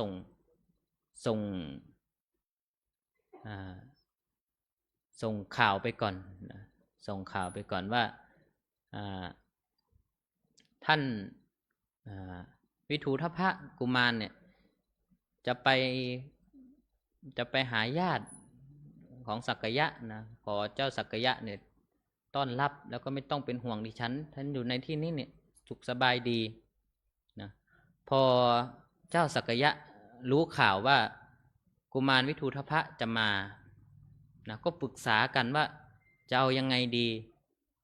พวกเราเป็นราชวงศ์เนี่ยจะไม่สามารถจะไปไหว้ลูกของทาสีได้นะจะไม่ให้ใครสักคนไหว้ลูกทาสีก็เลยคิดกันว่างั้นก็ส่งเด็กๆที่อายุน้อยกว่าวิทูทพะเนี่ยไปชนบทให้หมดก็ส่งเด็กๆไปจนวิทูทพะมาถึงนะมาถึงก็ได้มาเจอญาตินะเจ้าสักยะก็แนะนำนี่ตาของเจ้านะนี่เป็นลุงนี่ก็ แนะนำญาติวิทูทพกุมารก็ไล่ไหว้ทุกคนไหว้ทุกคนที่เป็นเจ้าสักยะแต่ก็ตัดถามว่าทำไมข้าพระองค์ไหว้เจ้าสักยะทุกพระองค์แล้วแต่ว่าเจ้าสักยะไม่มีคนไหนไหว้ข้าพระองค์เลยนะเจ้าสักยะก็เลยบอกว่าอ๋อคนที่อายุน้อยกว่าท่านเนี่ยไปชนบทหมดแล้วนะตอนนี้ไม่อยู่นะตอนนี้ไม่อยู่ก็เลยยังไม่มีใครไหว้ท่านได้นะไม่มีใครอายุน้อยกว่าท่านอยู่ในที่นี้แล้วท่านก็ไม่ได้คิดอะไรนะก็ฉลองกันนะมาก็ฉลองจัดงานยิ่งใหญ่ท่านอยู่เมืองกบิลพัสนะได้2-3 วันท่านก็จะกลับละไม่มีอะไรละรู้แล้วว่าพระญาติเราอยู่นี่เนาะก็เลยจะกลับพอกำลังจะกลับก็พอดีมีทหารคนหนึ่งลืมอาวุธไว้ในที่ประชุมนะในห้องประชุมก็ว่าขออนุญาตกลับไปเอาอาวุธก่อนกลับไปได้ยินทาสีของเจ้าสักยะเนี่ยกำลังบ่นกำลังพูดกันเลยว่าเนี่ยเราต้องมาล้างแผ่นกระดานที่วิทูทพะลูกของนางทาสีนั่งเนี่ยเอาแต่ก่อนนี้ถ้าเป็นลูกของทาสีกับกษัตริย์นี่ก็นับเป็นจันทานเลยเนาะต้องเอา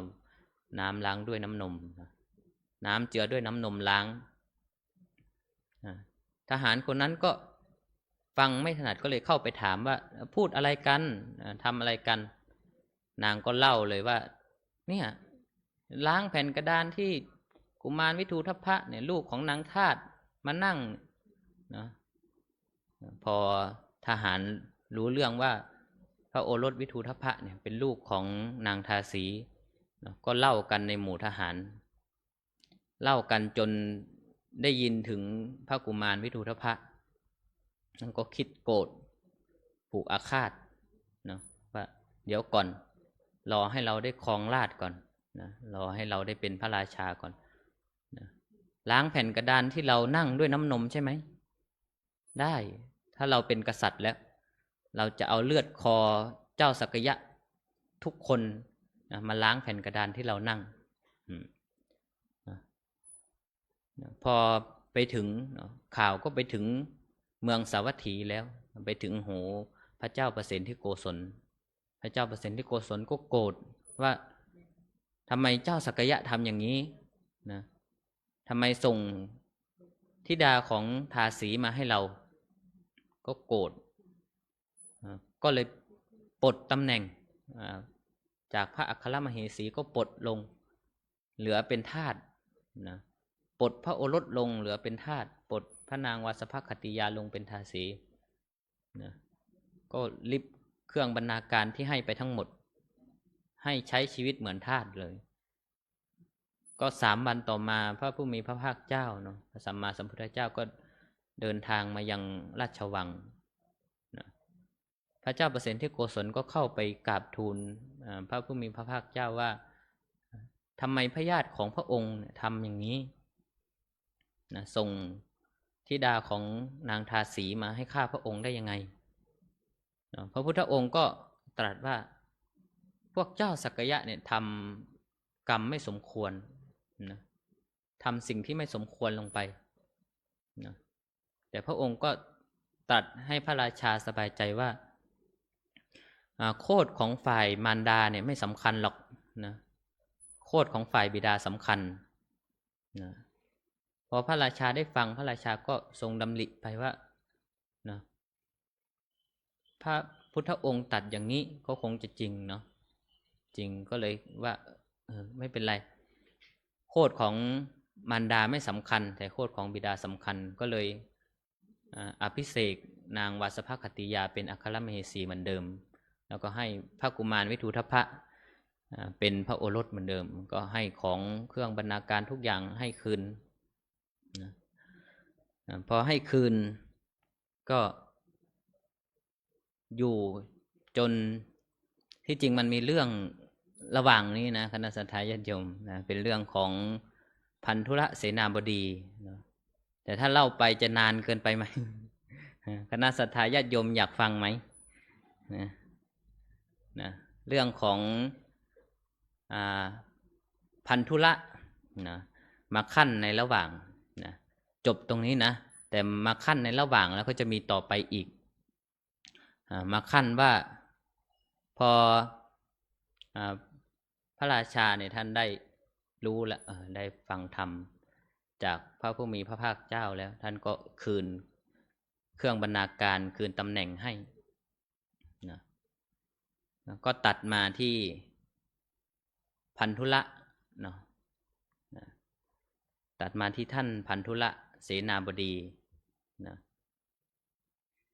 ท่านพันธุละเสนาบดีนี่ก็มีภรรยาคนหนึ่งชื่อว่าพระนางมัลลิกาพระนางมัลลิกาเนี่ยอยู่กับ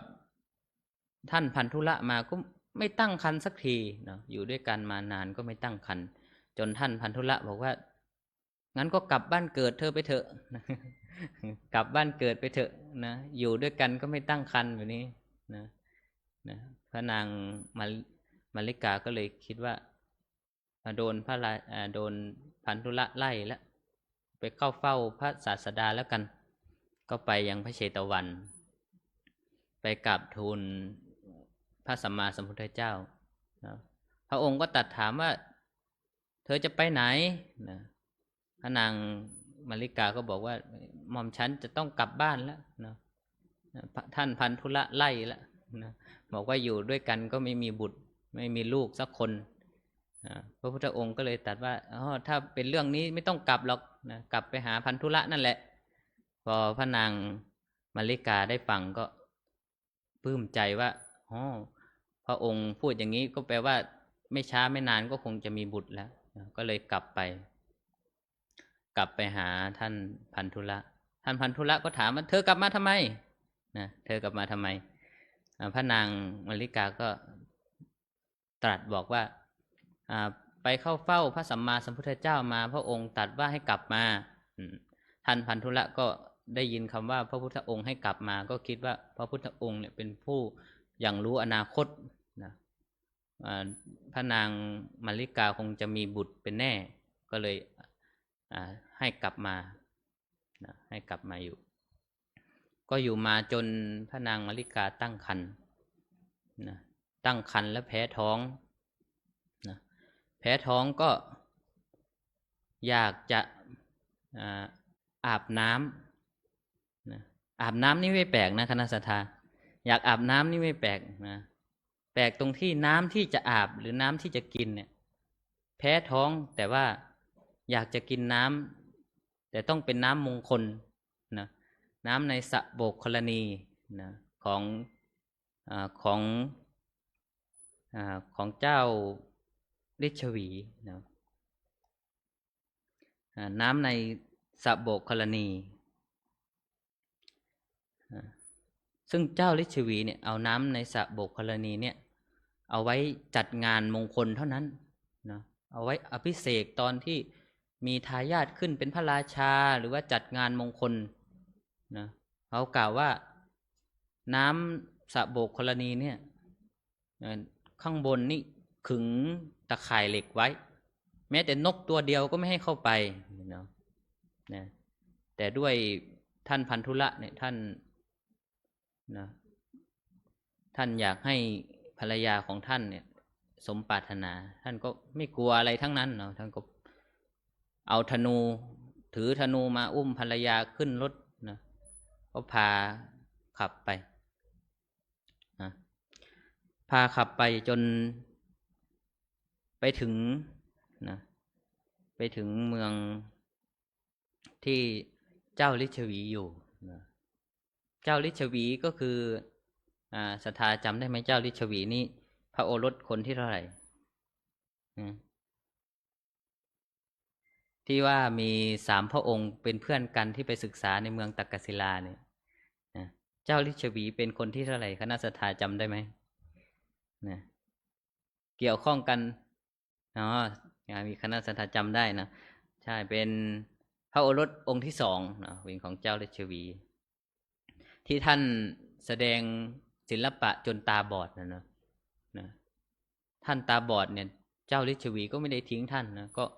ให้ท่านอยู่ประตูทิศหนึ่งแล้วกันเนาะแต่ประตูนั้นนี่วันหนึ่งนี่เก็บค่าผ่านทางได้เป็นแสนเลยนะลองคิดดูเนาะได้เป็นแสนเลย เก็บค่าผ่านทางจากคนเข้าคนออกได้เป็นแสนนะท่านก็อยู่ท่านฤาษีพระนามว่ามหาลิเนี่ยพระอุมารองค์ที่สองที่ตาบอดนี่นะท่านก็อยู่ที่ประตูฝั่งนั้นแหละแล้วพันธุระเสนาบดีก็ขับรถมาประตูนั่นแหละนะท่านมหาลิเนี่ยตาบอดนะแต่หูดีมากนะได้ยินเสียงรถกระทบนะได้ยินเสียงรถกับพื้นเนี่ยรู้เลยว่าวันเนี้ยความฉิบหายของเจ้าฤาษีมาถึงแล้วนะเพราะว่าถ้าไปห้ามพันธุระเนี่ยยังไงก็ตายแน่นอนห้ามไม่ได้ด้วยนะท่านก็คิดว่าถ้าเกิดว่ายังไงแล้วก็ให้พันธุระผ่านไปเถอะแล้วก็ให้ผ่านไปก็ไม่ได้ไปขัดขวางอะไรแต่คนที่ดูแลสะโบกกรณีทหารที่ดูแลสะโบกกรณีก็ตั้งตัวรับอย่างดีเนาะแต่ก็สู้ท่านพันธุระไม่ได้ท่านพันธุระก็เอาธนูมาด้วยนะแต่ว่าไม่ใช้ธนูตอนนี้นะก็ใช้แค่หวายเฆี่ยนพวกทหารที่เฝ้าสะโบกกรณีนะแล้วก็ตัดข่ายเหล็กที่อยู่ข้างบนสะโบกกรณีออกก็อุ้มพระนางมัลลิกานะลงไปสะโบกกรณี พอพระนางมัลลิกาสนานพระองค์เสร็จนะหรือว่าอาบน้ำทำกิจของตนเสร็จท่านพันธุระก็พาขึ้นรถจะกลับเมืองแล้วมาแค่นี้แหละนะมาแค่นี้แหละแต่เจ้าฤาษีเนี่ยบอกว่าโอ้โหมายามกันขนาดนี้จะได้ยังไงนะมายามกันขนาดนี้นะมาคนเดียวด้วยนะไม่ใช่คนเดียวนะมากับภรรยานะแต่ว่าตัวเองนี่เก่งอยู่คนเดียวนะก็เลยเจ้าฤาษีเนี่ยก็เตรียมรถ500 คันเตรียมรถจะติดตามพันธุระไปนะจะติดตามพันธุระไปพอขับมาถึงประตูที่เจ้าฤาษีพระนามว่ามหาลิอยู่เนี่ยที่ท่านตาบอดนี่นะท่านก็เตือนเจ้าฤาษีทั้งหลายว่าอย่าตามไปเลยถ้าตามไปเนี่ยพวกท่านไม่รอดแน่นะพันธุระเนี่ยฆ่าพวกท่านแน่ๆเลยแต่เจ้าฤาษีบอกไม่กลัวหรอกนะยังไงก็จะจับพันธุระมาให้ได้นะท่านมหาลิก็เลยเตือนไปว่าถ้าเกิดว่าท่านไปเนี่ยถ้าเกิดว่าท่านตามไปแล้วรถมันจมเหมือนจมโคลนนะรถมันจมถึงครึ่งล้อเนี่ยให้ท่านกลับมาแต่ถ้าขืนยังจะไปกันอีกเนี่ยนะถ้าขืนยังจะไปต่อแล้วได้ยินเสียงเหมือนฟ้าร้องฟ้าผ่าเนี่ยให้ท่านกลับมากันนะกลับมาเลยแต่ถ้าไปอีกเนี่ยนะถ้ารถเป็นช่องเมื่อไหร่เนี่ยแปลว่าพวกท่านไม่รอดแล้วนะถ้ารถที่ท่านนั่งไปเนี่ยเป็นช่องเมื่อไหร่เนี่ยพวกท่านไม่รอดแล้วนะเจ้าฤาษีก็ไม่กลัวก็ไปตามพันธุระตามไปก็ได้เห็นปรากฏการณ์อย่างที่เจ้ามหาลิบอกนะที่ว่ารถเหมือนรถติดลมนะเข้าไปครึ่งล้อนะก็ยังไม่กลับได้ยินเสียงฟ้าร้องก็ยังไม่กลับที่เขากล่าวว่านี่เสียงฟ้าร้องคืออะไรนะคือพันธุระเนี่ยดีดสายธนูเขาบอกว่าธนูอันเนี้ยต้องใช้ถ้าไม่ใช่พันธุระนั้นต้องใช้บุรุษ 1,000 คนจะโกงธนูนี้ได้นะ ต้องใช้แรงขนาดนั้นนะถึงจะโกงธนูที่พันธุละใช้ได้แค่ดีดสายก็เสียงเหมือนฟ้าร้องฟ้าผ่าแล้วนะแต่เจ้าลิชวีก็ไม่กลัวเขาตามไปตามไปพระนางมาริกาก็เห็นเห็นว่าเจ้าลิชวีเนี่ยตามมาก็เลยบอกท่านพันธุละว่าเขามีรถหลายคันเลยกำลังตามเรามานะพันธุละก็บอกว่าถ้าอย่างนั้นก็รอให้รถเป็นเลนเดียวนะมันแบบถ้ามองเห็นว่ารถมันตรงกันเมื่อไหร่ให้บอกพระนางมาริกาก็รอจังหวะพอเห็นรถทั้ง500 คันเป็นเลนเดียวแล้วก็เลยบอกท่านพันธุละว่าตอนนี้แหละรถของเจ้าลิชวีเนี่ยเป็นเลนเดียวแล้วท่านพันธุละก็เลยบอกงั้นเธอมาจับเชือกนะมาจับเชือกรถไว้นะตัวเองก็ยืนบนรถนะแล้วก็ยิงธนูไปดอกเดียวแค่ดอกเดียวนะยิงธนูไปดอกเดียวเท่านั้นนะแล้วก็รอยิงแล้วก็รอจนเจ้าลิชวีมาถึงนะก็บอกว่าจะมาจับนะจะลบกันไหมนะท่านพันธุละก็บอกเราไม่ลบกับคนตายนะเจ้าลิชวีก็งงว่าเจ้าลิชวีก็งงว่าคนตายอะไรพวกเรานี่เหรอตายพวกเรายังไม่ตายสักหน่อยนะท่านพันธุละก็เลยบอกถ้าไม่เชื่อก็ลองให้คนสุดท้าย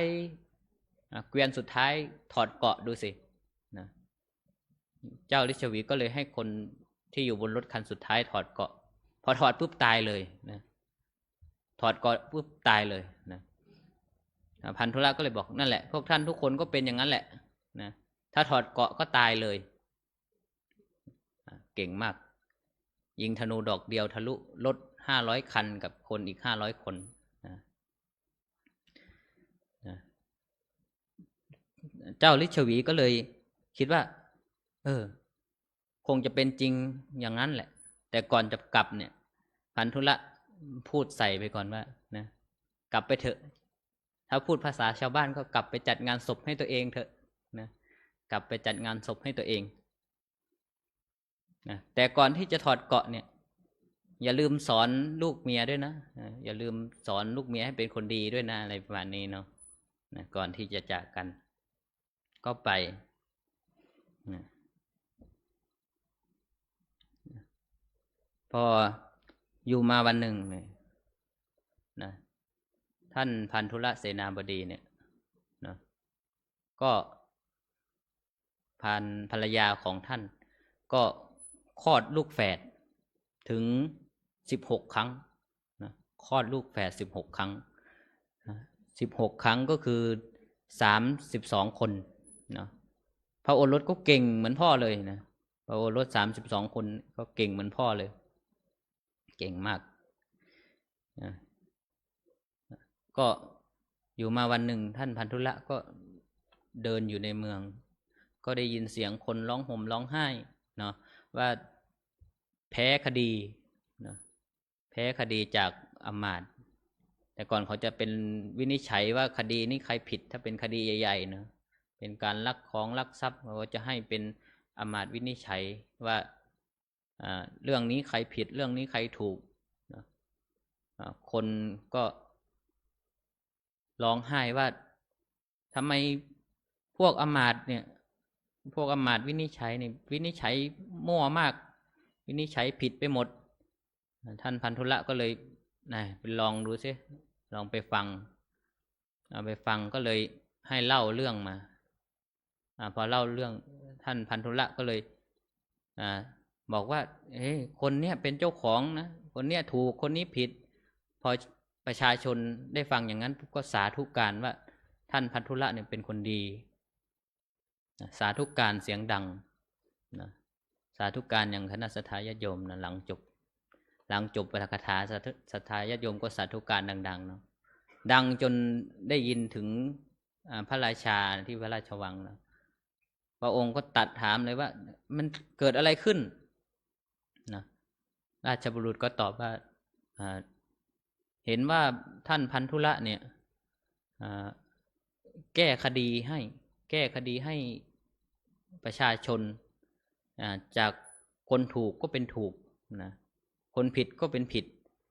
แต่พวกอำมาตย์คนเก่าเนี่ยทำคนถูกเป็นคนผิดทำคนผิดให้เป็นคนถูกรับสินบนอะไรประมาณนี้เนาะจนพระราชาก็เลยเกิดความพอใจว่าพันธุละเนี่ยมาช่วยงานเราได้นะก็เลยแต่งตั้งให้ท่านพันธุละเป็นคนวินิจฉัยคดีต่างๆในเมืองนะท่านก็ทำมาด้วยดีนะแต่ฝ่ายอำมาตย์วินิจฉัยคนเก่าเนี่ยกลุ่มเก่าเนี่ยก็ถ้าไม่ได้ทำงานตรงนี้ก็ไม่รู้จะเอาตังค์ก็หมดนะคนก็ไม่นับถือก็เลยคิดอุบายกันว่างั้นเราไปบอกพระราชาดีกว่าเราเรียกว่าโกหกพระราชาว่าพันธุละเนี่ยเก่งขนาดเนี้ยนะจะต้องสักวันหนึ่งนะพันธุละมีลูกตั้ง32 คนลูกแต่ละคนก็มีบริวารอีกเป็นพันมีแต่คนเก่งๆทั้งนั้นนะถ้าวันหนึ่งพันธุละได้ใจประชาชนแล้วนะจะต้องมาก่อกบฏนะมาก่อกบฏพระราชาจนพระราชาเนี่ยคิดว่าอาจจะมีความเป็นไปได้ก็เลยออกอุบายอย่างหนึ่งขึ้นมาว่าส่ง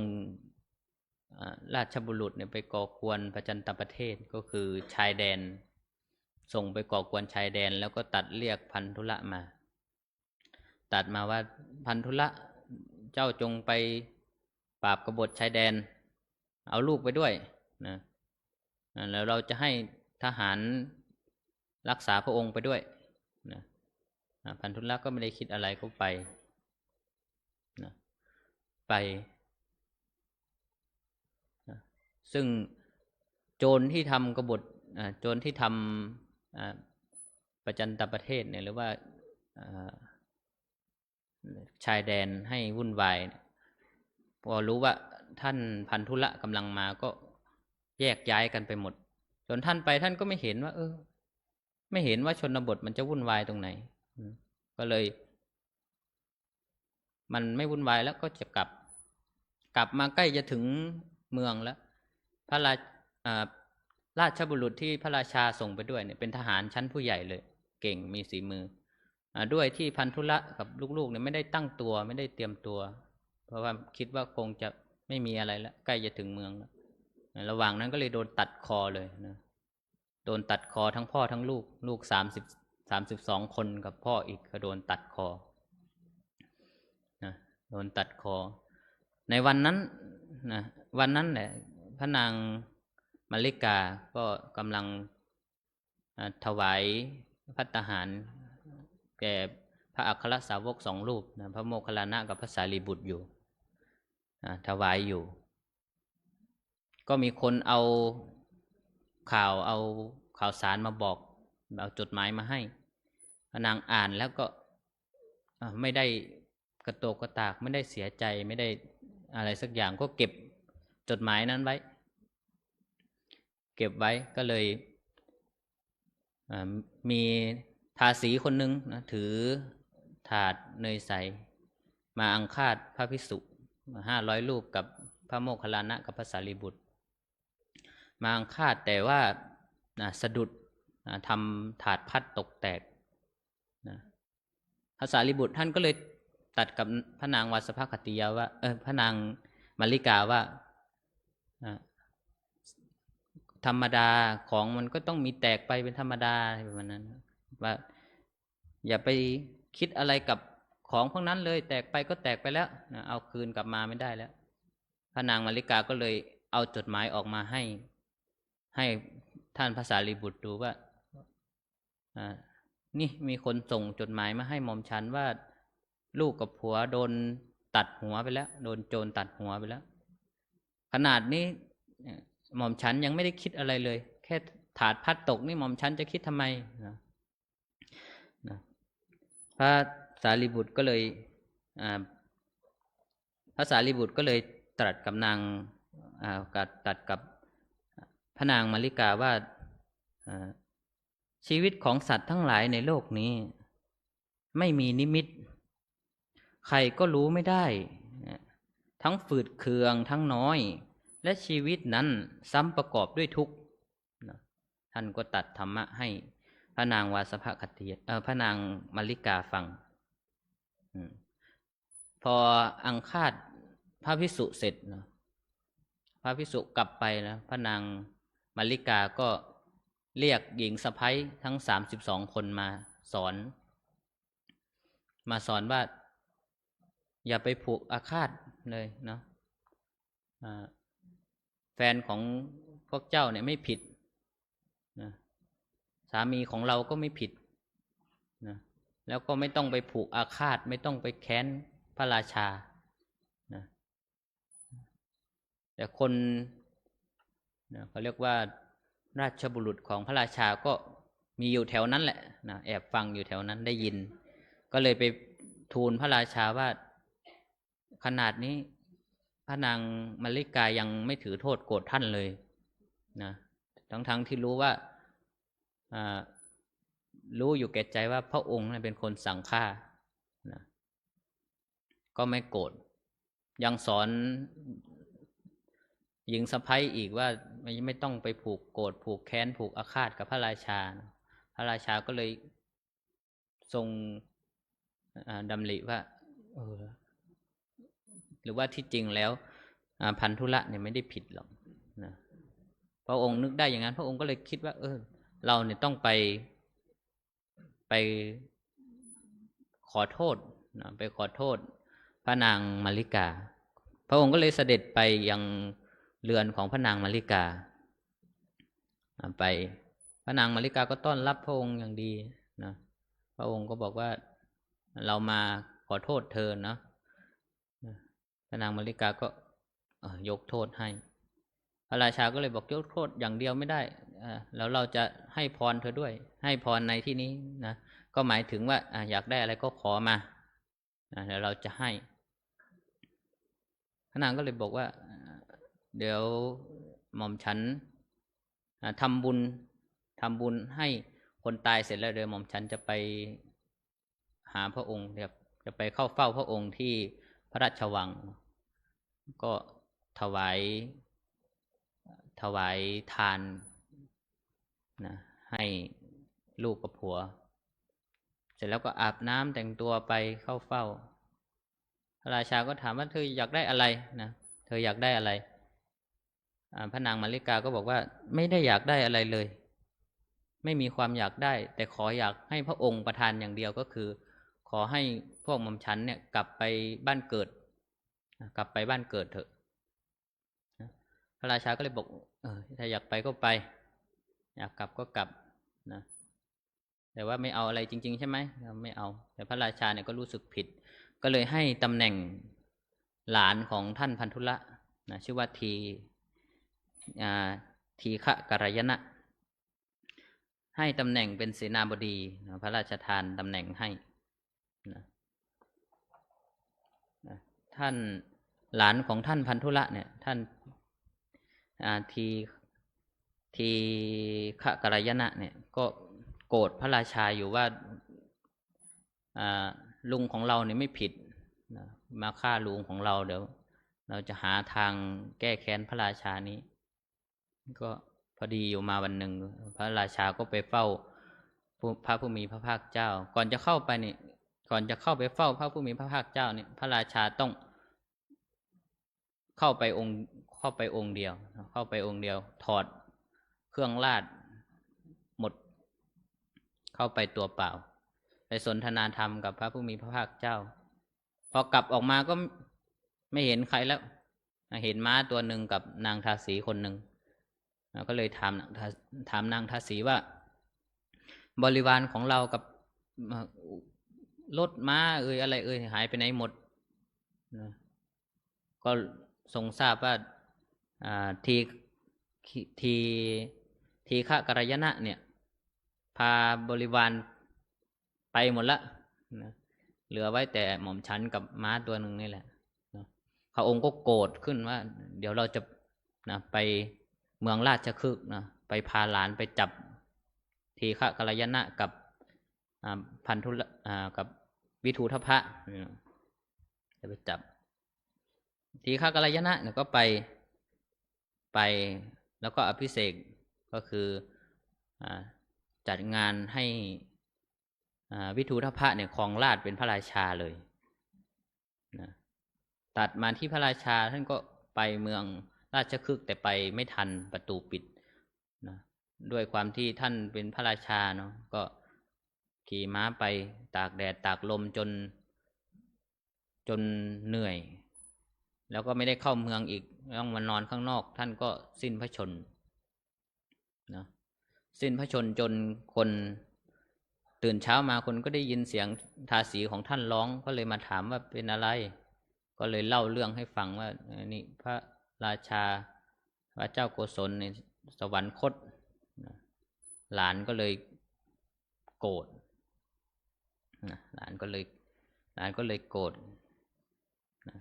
แต่ก็ตัดไปอีกนะตัดมาที่วิทูทพะนะพระเจ้าวิทูทพะที่ได้เป็นพระราชาแล้วนะผูกอาฆาตมาตั้งแต่เด็กนะตั้งแต่อายุ16นะผูกอาฆาตกับเจ้าสักยะมาก็มาพอสมความตั้งใจที่ว่าตัวเองจะได้ที่ว่าถ้าขึ้นเป็นพระราชาเมื่อไหร่เราจะเอาเลือดในลำคอของเจ้าสักยะเนี่ยมาล้างแผ่นกระดานที่เรานั่งก็เลยสมความปรารถนาได้เป็นพระราชาแล้วก็เลยคิดจะไปฆ่าเจ้าสักยะให้หมดไปครั้งแรกเนี่ยก็ไปแต่ในวันนั้นเนี่ยพระผู้มีพระภาคเจ้าก็ทรงพิจารณาเห็นว่าถ้าพระองค์ไม่ไปห้ามวิทูทพะเนี่ยวิทูทพะคงจะฆ่าพญาติของพระองค์หมดนะฆ่าจนไม่เหลือพระองค์ก็เสด็จไปประทับอยู่ใต้ต้นไม้ต้นหนึ่งที่ไม่มีใบนะมีใบน้อยพอพระเจ้าวิทูทพะมาเห็นก็ถามว่าพระองค์มานั่งทำอะไรที่นี่ทำไมไม่ไปนั่งตรงที่ร่มไม้ในฝั่งของข้าพระองค์ที่มันมีใบเยอะๆที่มันมีร่มเงาเนี่ยอากาศร้อนขนาดนี้พระองค์มานั่งทำไมอยู่ที่นี่พระองค์ก็ตรัสว่าไม่เป็นไรเงาของต้นไทรเนี่ย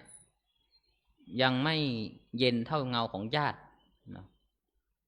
วิทูทพะพระเจ้าวิทูทพะฟังปุ๊บก็เลยรู้ว่าอ๋อพระพุทธองค์เนี่ยมาเพื่อจะรักษาพญาติของพระองค์เป็นแน่ก็เลยพาบริวารกลับไปครั้งที่2ก็มาก็เจออยู่ที่เดิมนะครั้งที่3ก็มาก็เจออยู่ที่เดิมแต่พอครั้งที่4เนี่ยพระพุทธองค์พิจารณาแล้วว่ากรรมที่เจ้าสักยะทำไว้ในอดีตเนี่ยมันช่วยไม่ได้แล้วครั้งที่4พระองค์ก็เลยไม่เสด็จไปห้ามวิทูทพะนะวิทูทพะก็เลยไปกวาดล้างนะไปเมืองกบิลพัสแล้วก็ไปกวาดล้างเจ้าสักยะมาหมดแต่เจ้าสักยะเนี่ยก็มีกลุ่มที่ฉลาดนะก็พากันถือหญ้าถือไม้อ้อไว้นะพอทหารมาถามว่าท่านเป็นสักยะไหมซึ่งเจ้าสักยะเนี่ยเป็นตระกูลรักษาศีลเนาะเพราะว่าเป็นตระกูลพญาติของพระผู้มีพระภาคเจ้ารักษาศีลก็จะไม่พูดโกหกไม่ฆ่าสัตว์นะไม่พูดโกหกก็เลยเขาเรียกว่าตอบเบี่ยงประเด็นนะถามว่าท่านเป็นเจ้าสักยะไหมก็บอกไม่ใช่อันนี้เป็นหญ้านะถือหญ้าไว้คาบหญ้าไว้ก็บอกว่าอันนี้หญ้านะพอไปถามอีกกลุ่มนึงนะกลุ่มนั้นก็ถือไม้อ้อไว้คาบไม้อ้อไว้มาถามว่าพวกท่านเป็นสักยะไหมบอกไม่ไม้อ้อนะตอบว่าไม้อ้อนะทหารก็เลยไม่ได้จับคนกลุ่มนี้มาก็เลยได้ปรากฏว่าเป็นสักยะไม้อ้อกับสักยะหญ้านะเพราะว่าเป็นไม่พูดโกหกแต่ว่าแค่ตอบไม่ตรงคำถามนะ เนี่ยตอบไม่ตรงคำถามนะก็กวาดล้างมา แม้แต่เด็กที่เพิ่งคลอดหรือเด็กที่กำลังกินนมอยู่ก็ไม่ปล่อยนะตัดคอหมดนะจะเด็กจะคนเฒ่าคนแก่นะถ้าขึ้นชื่อว่าเป็นสักยะแล้วตัดหมด อย่าเหลือไว้คนเดียวก็คือตาก็คือตาหรือว่าเจ้าสักยะพระนามว่ามหานามะก็เหลือไว้คนเดียวนะเหลือไว้นะก็พากันกลับมานะพากันกลับมานะพระเจ้ามหานามะนี่มีความถือตัวมีมานะของความเป็นกษัตริย์ว่ารู้ว่าถ้าวิทูทพะพาเราไปเนี่ยคงเอาเราไปกินข้าวร่วมกันไปใช้ชีวิตร่วมกันเนี่ยโหคงไม่ได้ละนะก็เลยหาอุบายว่าเราตายเองดีกว่าให้วิทูทพะมาฆ่านะพอแวะข้างทางจะมากินข้าวเช้ากันเนาะพระองค์พระเจ้ามหานามะท่านพระองค์ก็เลยบอกว่าโอ้ตัวเราเปื้อนหมดแล้วเดินทางมาตั้งไกลเนี่ยเดี๋ยวขอไปอาบน้ำก่อนเดี๋ยวจะมากินจะมาเสวยกายอาหารด้วยนะวิทูทพะก็ไว้ใจก็เลยให้คนไปเฝ้าแล้วนะแต่ก็ท่านก็ไปอาบน้ำในบาลีกล่าวไว้ว่าท่านเนี่ยแก้ผมแล้วก็มัดเป็นปมตรงปลายนะก็เอาเท้าสอดใส่ผมนั้นแล้วก็ดำลงไปในน้ำมุดลงไปในน้ำกะว่าจะฆ่าตัวเองให้ตายนะแต่ด้วยบุญที่ท่านทำมาท่านก็เลยได้ไปอยู่ในภพนาคบอกว่าไปอยู่ในภพนาค12 ปีตัดมาฝ่ายวิทูทพะก็นั่งรอพอเห็นว่าเอาไม่ขึ้นมาแล้วพระเจ้ามหานามะนี่ไม่ขึ้นมาแล้วก็ให้ราชบุรุษลงไปงมในบ่อนั้นนะในหนองนั้นไปหาก็หาไม่เจอก็คิดว่าโอ้คงหนีไปแล้วล่ะไม่เป็นไรนะก็เสด็จมาจนถึงแม่น้ำอจิรวดีนะมาก็ค่ำแล้วค่ำมืดแล้วทุ่ม2 ทุ่มแล้วก็เลยว่าเราตั้งแคมป์พักกันอยู่นี่แหละแล้วก็เลยพักกันอยู่แม่น้ำอจิรวดีนะคนที่มีกรรมเนี่ยตอนแรกถ้านอนอยู่บนบกก็จะไปนอนที่ชายหาดคนที่ไม่มีกรรมเคยนอนที่ชายหาดก็มานอนบนบกนะคนที่นอนบนบกก็บอกว่าโดนมดกัดก็เลยต้องขยับไปนอนชายหาดตรงที่มันชื้นๆหน่อยไม่มีมดนะจนตกกลางคืนมาก็ฝนตกหนักน้ำป่าท่วมนะน้ำป่าท่วมก็พัดทั้งพระเจ้าวิทูทพะกับบริวารที่เคยทำกรรมร่วมกันมาไปพัดไปเขาบอกว่าพัดออกไปมหาสมุทรจนเป็นอาหารปลาอาหารเต่านั่นนะเขาที่ได้กล่าวไว้นะพัดลงมหาสมุทรไปนะตอนภิกษุก็คุยกันว่าความตายของเจ้าสักยะนี่ไม่สมควรเลยนะทำดีมาทั้งชีวิตทำไมต้องมาตายอย่างนี้นะก็คุยกันจนพระพุทธองค์ก็มาได้ยินพระพุทธองค์ก็ตรัสว่าภิกษุทั้งหลายนะสักยะเนี่ยไม่ควรตายอย่างนี้ในอัตภาพนี้แต่ความตายที่พวกเจ้าสักยะได้เนี่ยสมควรแก่กรรมที่เคยทำไว้ในอดีตแล้วนะก็ตัดอดีตนิทานไปอีกนะเรื่องของพระเจ้าวิทูทพะนะควรจะเปลี่ยนเป็นชื่อเรื่องของความสัมพันธ์ของ3 ราชวงศ์มากกว่าเนาะพระเจ้าวิทูทพะนี่มาแวบเดียวนะมาตอนกลางแล้วก็ตอนท้ายนะก็เนี่ยที่ได้ยกบาลีเป็นนิเคปบทเบื้องต้นนะว่านะที่ได้ยกบาลีเป็นนิเคปบทเบื้องต้นว่าอโกชิมังอวะทิมังเป็นต้นนะนี่แปลใจความว่าใครมัวคิดอาฆาตว่าผู้นั้นด่าเราผู้นั้นทำร้ายเราผู้นั้นชนะเราผู้นั้นขโมยของเราเวรของคนที่อาฆาตเนี่ยก็จะไม่ระงับไปเนาะ ก็อย่างที่เรื่องที่เล่าให้ฟังว่าถ้าเกิดว่าไม่ก่อเวรนะไม่ผูกอาฆาตไม่ก่อเวรก็ตัดกรรมเพราะฉะนั้นก็อยากให้คณะศรัทธาญาติโยมเนาะได้ทำกรรมดีคิดดีทำดีพูดดีใช้ชีวิตไม่เบียดเบียนตนเองแล้วก็ผู้อื่นนะทำไม่ผูกใจไม่ผูกอาฆาตอะไรที่เราโดนกระทบหรือว่าโดนอันนี้มาก็ให้คิดซะว่ามันคงเป็นกรรมเก่าแต่ปัจจุบันเราสามารถสร้างกรรมใหม่ได้ด้วยการไม่ตอบโต้นะหรือว่าโดนด่ามาเราก็คิดว่ามันคงเป็นกรรมของเราในอดีตที่เราเคยทำไว้หรือว่าโดนอะไรมาก็แล้วแต่เราก็คิดว่ามันเป็นกรรมเก่า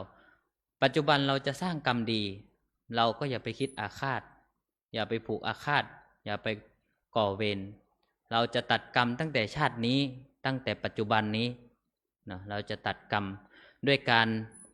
คิดดีพูดดีทำดีนะ3อย่างนี้นะคิดดีก็ไม่ไปใส่ร้ายคนอื่นไม่คิดอยากได้ของคนอื่นนะไม่ได้อยากทำให้คนอื่นเสียหายนะทำดีก็ปฏิบัติตัวไม่ให้ไปเดือดร้อนไม่ให้ทำให้ตัวเองหรือคนอื่นเดือดร้อนนะพูดดีก็พูดจาให้สมกับวัยกับอายุเนาะพูดจาให้เป็นคนที่สมควรนะถ้าเป็นเด็กก็ต้องพูดจาน่ารักอ่อนน้อมถ่อมตนมีเหตุมีผลไม่กระทบตนไม่กระทบคนอื่นเนาะเพราะฉะนั้นความอาฆาตความพยาบาทหรือความจองเวรเนี่ยไม่ดีเลยเนาะละได้ให้ละเนาะสร้างกรรมใหม่สร้างกรรมดีปัจจุบันทำได้นะปัจจุบันที่เรายังมีชีวิตอยู่ตั้งแต่วินาทีนี้ทำได้เลยนะก็ในท้ายที่สุดของการปาฐกถาธรรมในค่ำของคืนวันนี้เนาะก็ต้องเอาอ้างคุณพระศรีรัตนตรัยเนาะพระพุทธพระธรรมพระสงฆ์คุณของพระเดชพระคุณหลวงปู่พระพรหมมงคลเนาะมาให้คณะศรัทธาญาติโยมทุกคนทุกท่านที่มาตั้งใจฟังธรรมในค่ำของคืนวันนี้นะปรารถนาสิ่งหนึ่งสิ่งใดเนาะที่ไม่ผิดจากคันลองของธรรมเนาะก็ขอให้ความปรารถนานั้นจงพันสำเร็จจงพันสำเร็จจงพันสำเร็จทุกประการเอวังก็มีด้วยประการฉะนี้อันตมยังสาธุกลังกโลมาเสสาธุสาธุสาธุ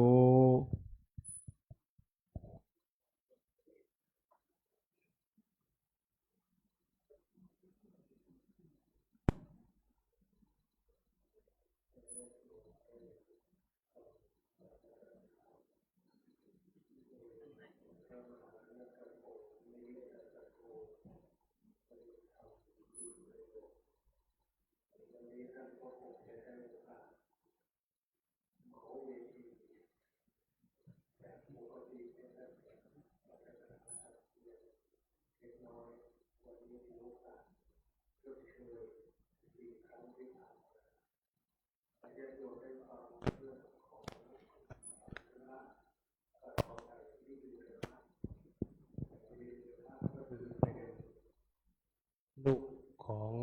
เป็นโอรสของพระเจ้าประสิทธิโกศล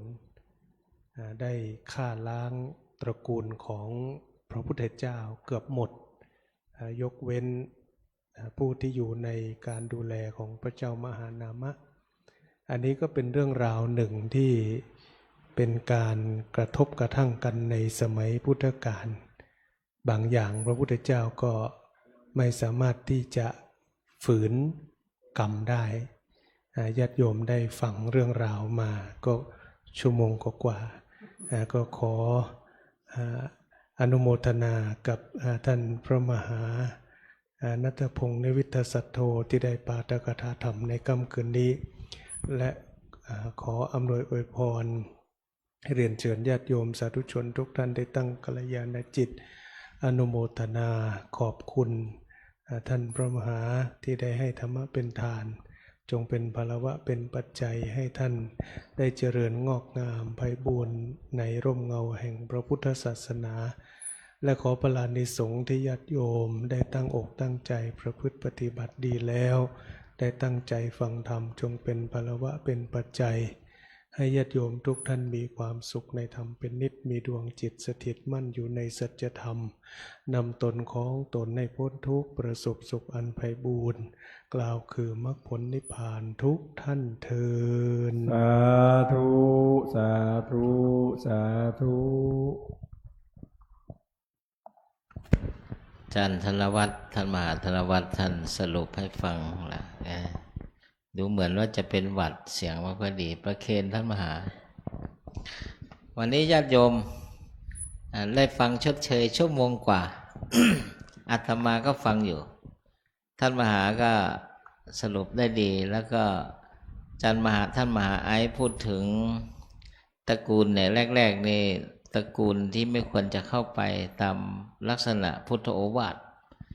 ตระกูลใดที่เขาไม่เต็มอกเต็มใจก็แล้วกันสรุปง่ายๆเขาไม่ศรัทธาไม่เป็นเหมือนบ่อน้ำสาธารณะด่าว่าพระภิกษุสามเณรหรือนินทาว่าร้ายตระกูลเช่นนั้นเราไม่เข้าไปตามพุทธโอวาทและนอกจากนั้นท่านมหาก็พูดถึงประวัติทั่วไปของพระเจ้าวิทูลพระเหมือนจันทนวัฒน์ท่านสรุปว่าเป็นเรื่องของกรรมของเวรว่ากันไปเหมือนกัน ทีนี้อาตมาขอเสริมนิดนึงว่าสถานที่ที่พระภิกษุสงฆ์ไม่ควรเข้าไปใกล้ชิดสนิทสนมเรียกว่าอโคจรก็นึกขึ้นได้อโคจรอโคจระสถานที่พระสงฆ์ไม่ไปเช่นโรงสุรา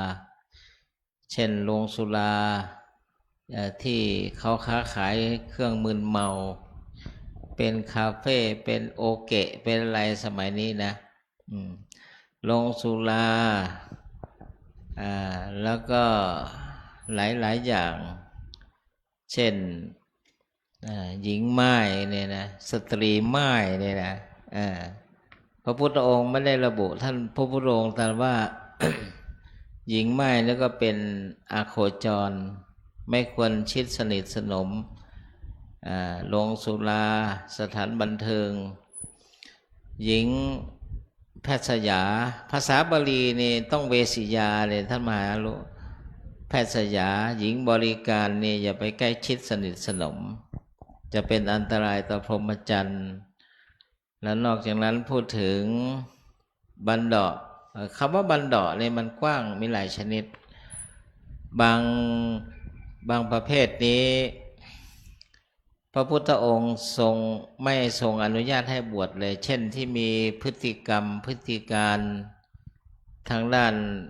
ความรุนแรงทางด้านเพศอะไรต่างๆเหล่านี้พระพุทธองค์ไม่ให้บวชบางชนิดนั้นพระพุทธเจ้าทรงอนุญาตให้บวชได้ไม่ผิดพระธรรมวินัยอยู่ที่ประเภทที่ว่าไปหมกมุ่นเรื่องเพศเรื่องอะไรต่างๆเหล่านี้พระพุทธเจ้าไม่ให้บวชแล้วก็ลงสุราลงอะไรต่างๆล่ะแต่ว่าหญิงโสเภณีสถานบันเทิงลงลมนี่มันไปไม่ได้แต่ถ้าไปเป็นกรณียกิจเช่น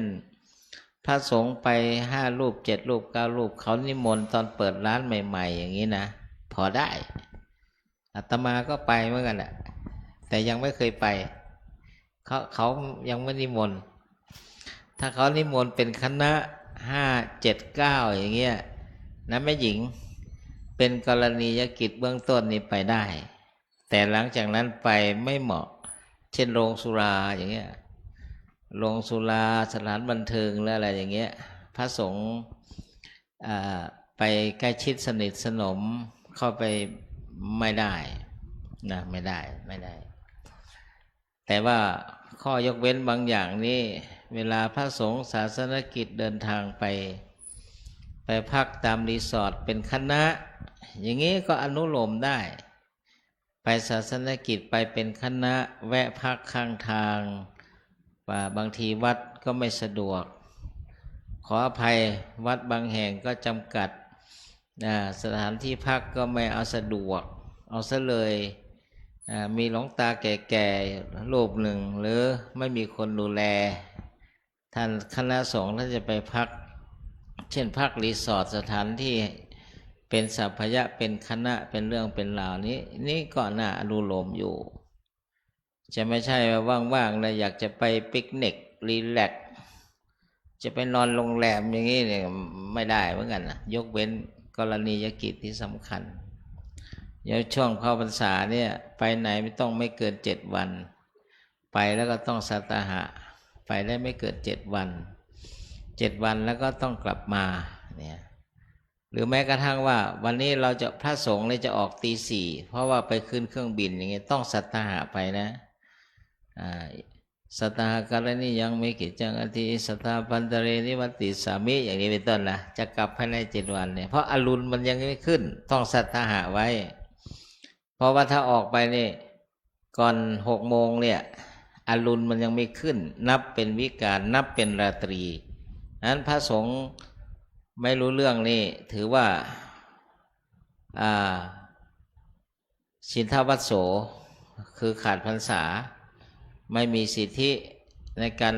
รับกฐินไม่มีอานิสงส์จำพรรษาอย่างนี้นะก็ขออนุโมทนากับท่านมหาผู้สรุปจันมหาธนวัตรฟังน้ำเสียงท่านรู้เหมือนไม่ค่อยสบายฉันน้ำอุ่นนะท่านมา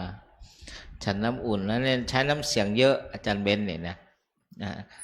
ที่จริงแล้วอาจารย์เบนเนี่ยถือว่าน้ำเสียงนี่อักขระชัดเจนน้ำเสียงชัดเจนรูปหนึ่งถ้าไม่เป็นหวัดเนี่ยกลางวันท่านมหาไอ้ก็ชดเชย3 ครั้งที่ผ่านมานั้นน้อยไปวันนี้ก็เลยชั่วโมงกว่าขอนิมนต์ท่านมหาให้พรก่อน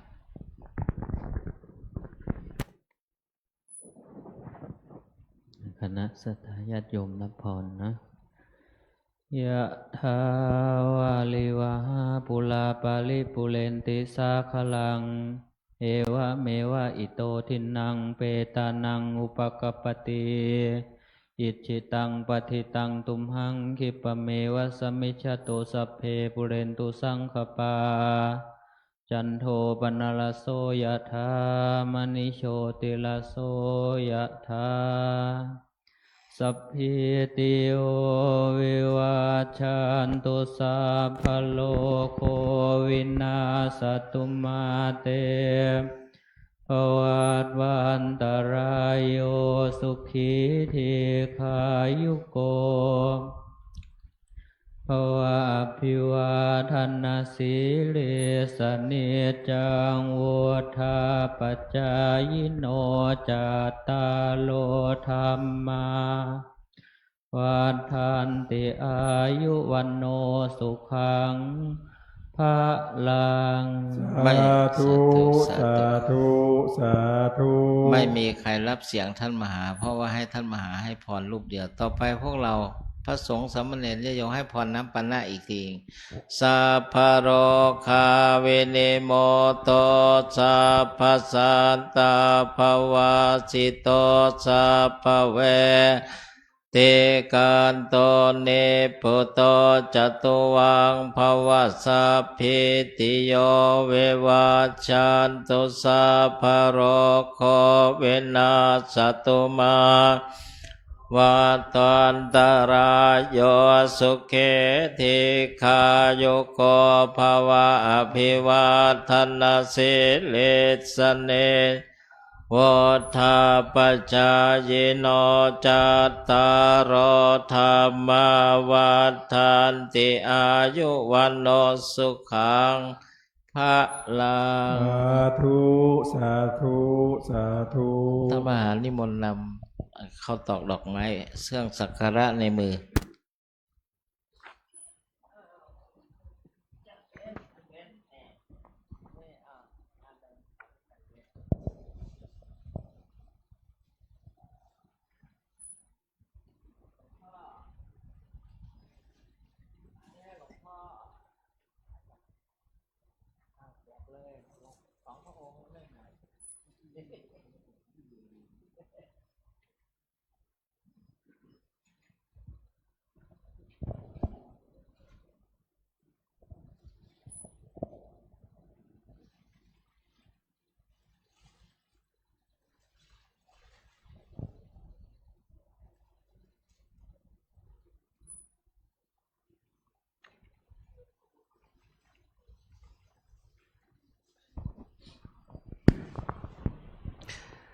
อาราธนาและเรียนเชิญได้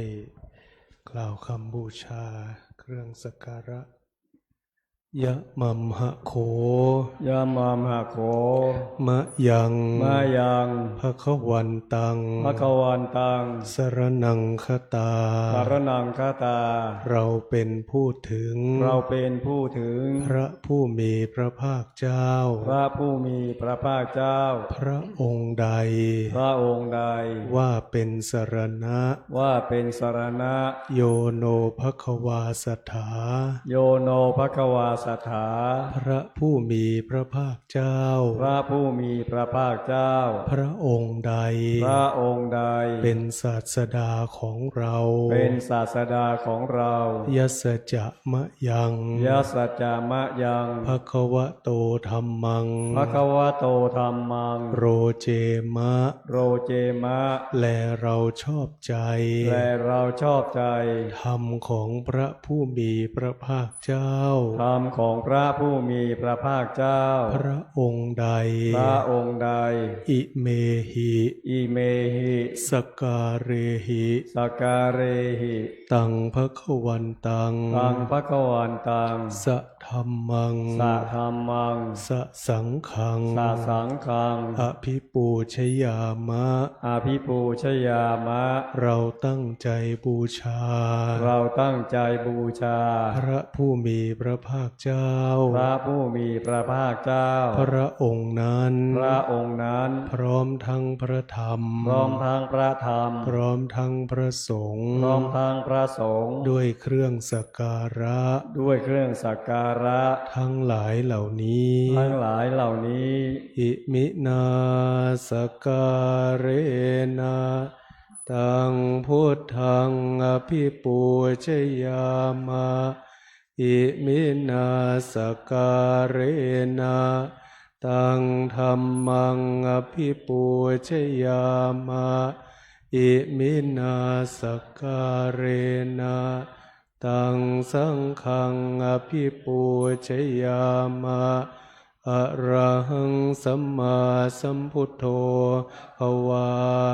พุทธังภควันตังอภิเท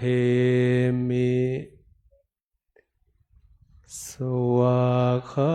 โตภควตาธัมโมธัมมังนัมสสามิ สุปฏิปันโนภควโตอวกสังโฆสังฆังนามามิ อันธมยังพุทธัสสะภะคะวะโตปุพพาคณมกรังกโรมเสนะโมตัสสะภะคะวะโตอะระหะโตสัมมาพุทธัสสะนะโมตัสสะภะคะวะโตอะระหะโตสัมพุทธัสสะนะโมตัสสะภะคะวะโตอะระหะโตสัมมาทัสสะอันธัมมยังพุทธานุสตินยังกโรมเสอิติปิโสภะคะวาหังสัมมาสัมพุทโธวิชชาจรณะสัมปันโนโตโลกวิทูอนุตตโรมัสสารทิสานเทวมนุสานังพุทโธภวาติกราบหมอบลงว่ากายเยนวาจายวเจตสาวาพุทเทกุกัมมังปะกตังมยายังพุทโธปฏิคันหตวจจยันตังกาลันตะเรสังวริตุงวะพุทเทอันธัมมยังธัมมานุสตินยังกโรมเสสวากขาโตภะคะวะธัมโมสันทิฏฐิโกลิโกเอหิปัสสิโก โอปัญญิโกปัจจตังทิตาโพวินยูหิติกราบหมอบลงว่ากายเยนวาจายวเจตสาวาธัมเมกุกัมมังปะกตังมยายังธัมโมปฏิคันหตุอัจจยันตังกาลันตะเรสังวริตุงวะธัมเมอันธรรมยังสังขานุสตินยังกโรมเสสุปฏิปันโนภะคะวะโตอวกสังโฆอุชุปฏิปันโนภะคะวะโตอวกสังโฆยายาปฏิปันโนวะโตสาวกสังโฆสามีจิปฏิปันโนอวะโตสาวกสังโฆยะทิทังจัตตาริปุริสายุคาทาปุริสปุคลาเอสะภะคะวะโตสาวกสังโฆอาหุนายโยปาหุนายโยหินายโยอัญชลีกรณิโยอนุตตรังปุญญเขตังโลกัสสาติกราบหมอบลงว่ากายเยนวาจายวเจตสาวาสังเคกุกัมมังปะกตังมยายังสังโฆปฏิคันหตุอัจจยันตังกาลันตะเรสังวริตุงวสังเคอารัธนาและเรียนเชิญได้กราบสติปัฏฐานเจริญจิตตภาวนาเป็นระยะเวลา10 นาที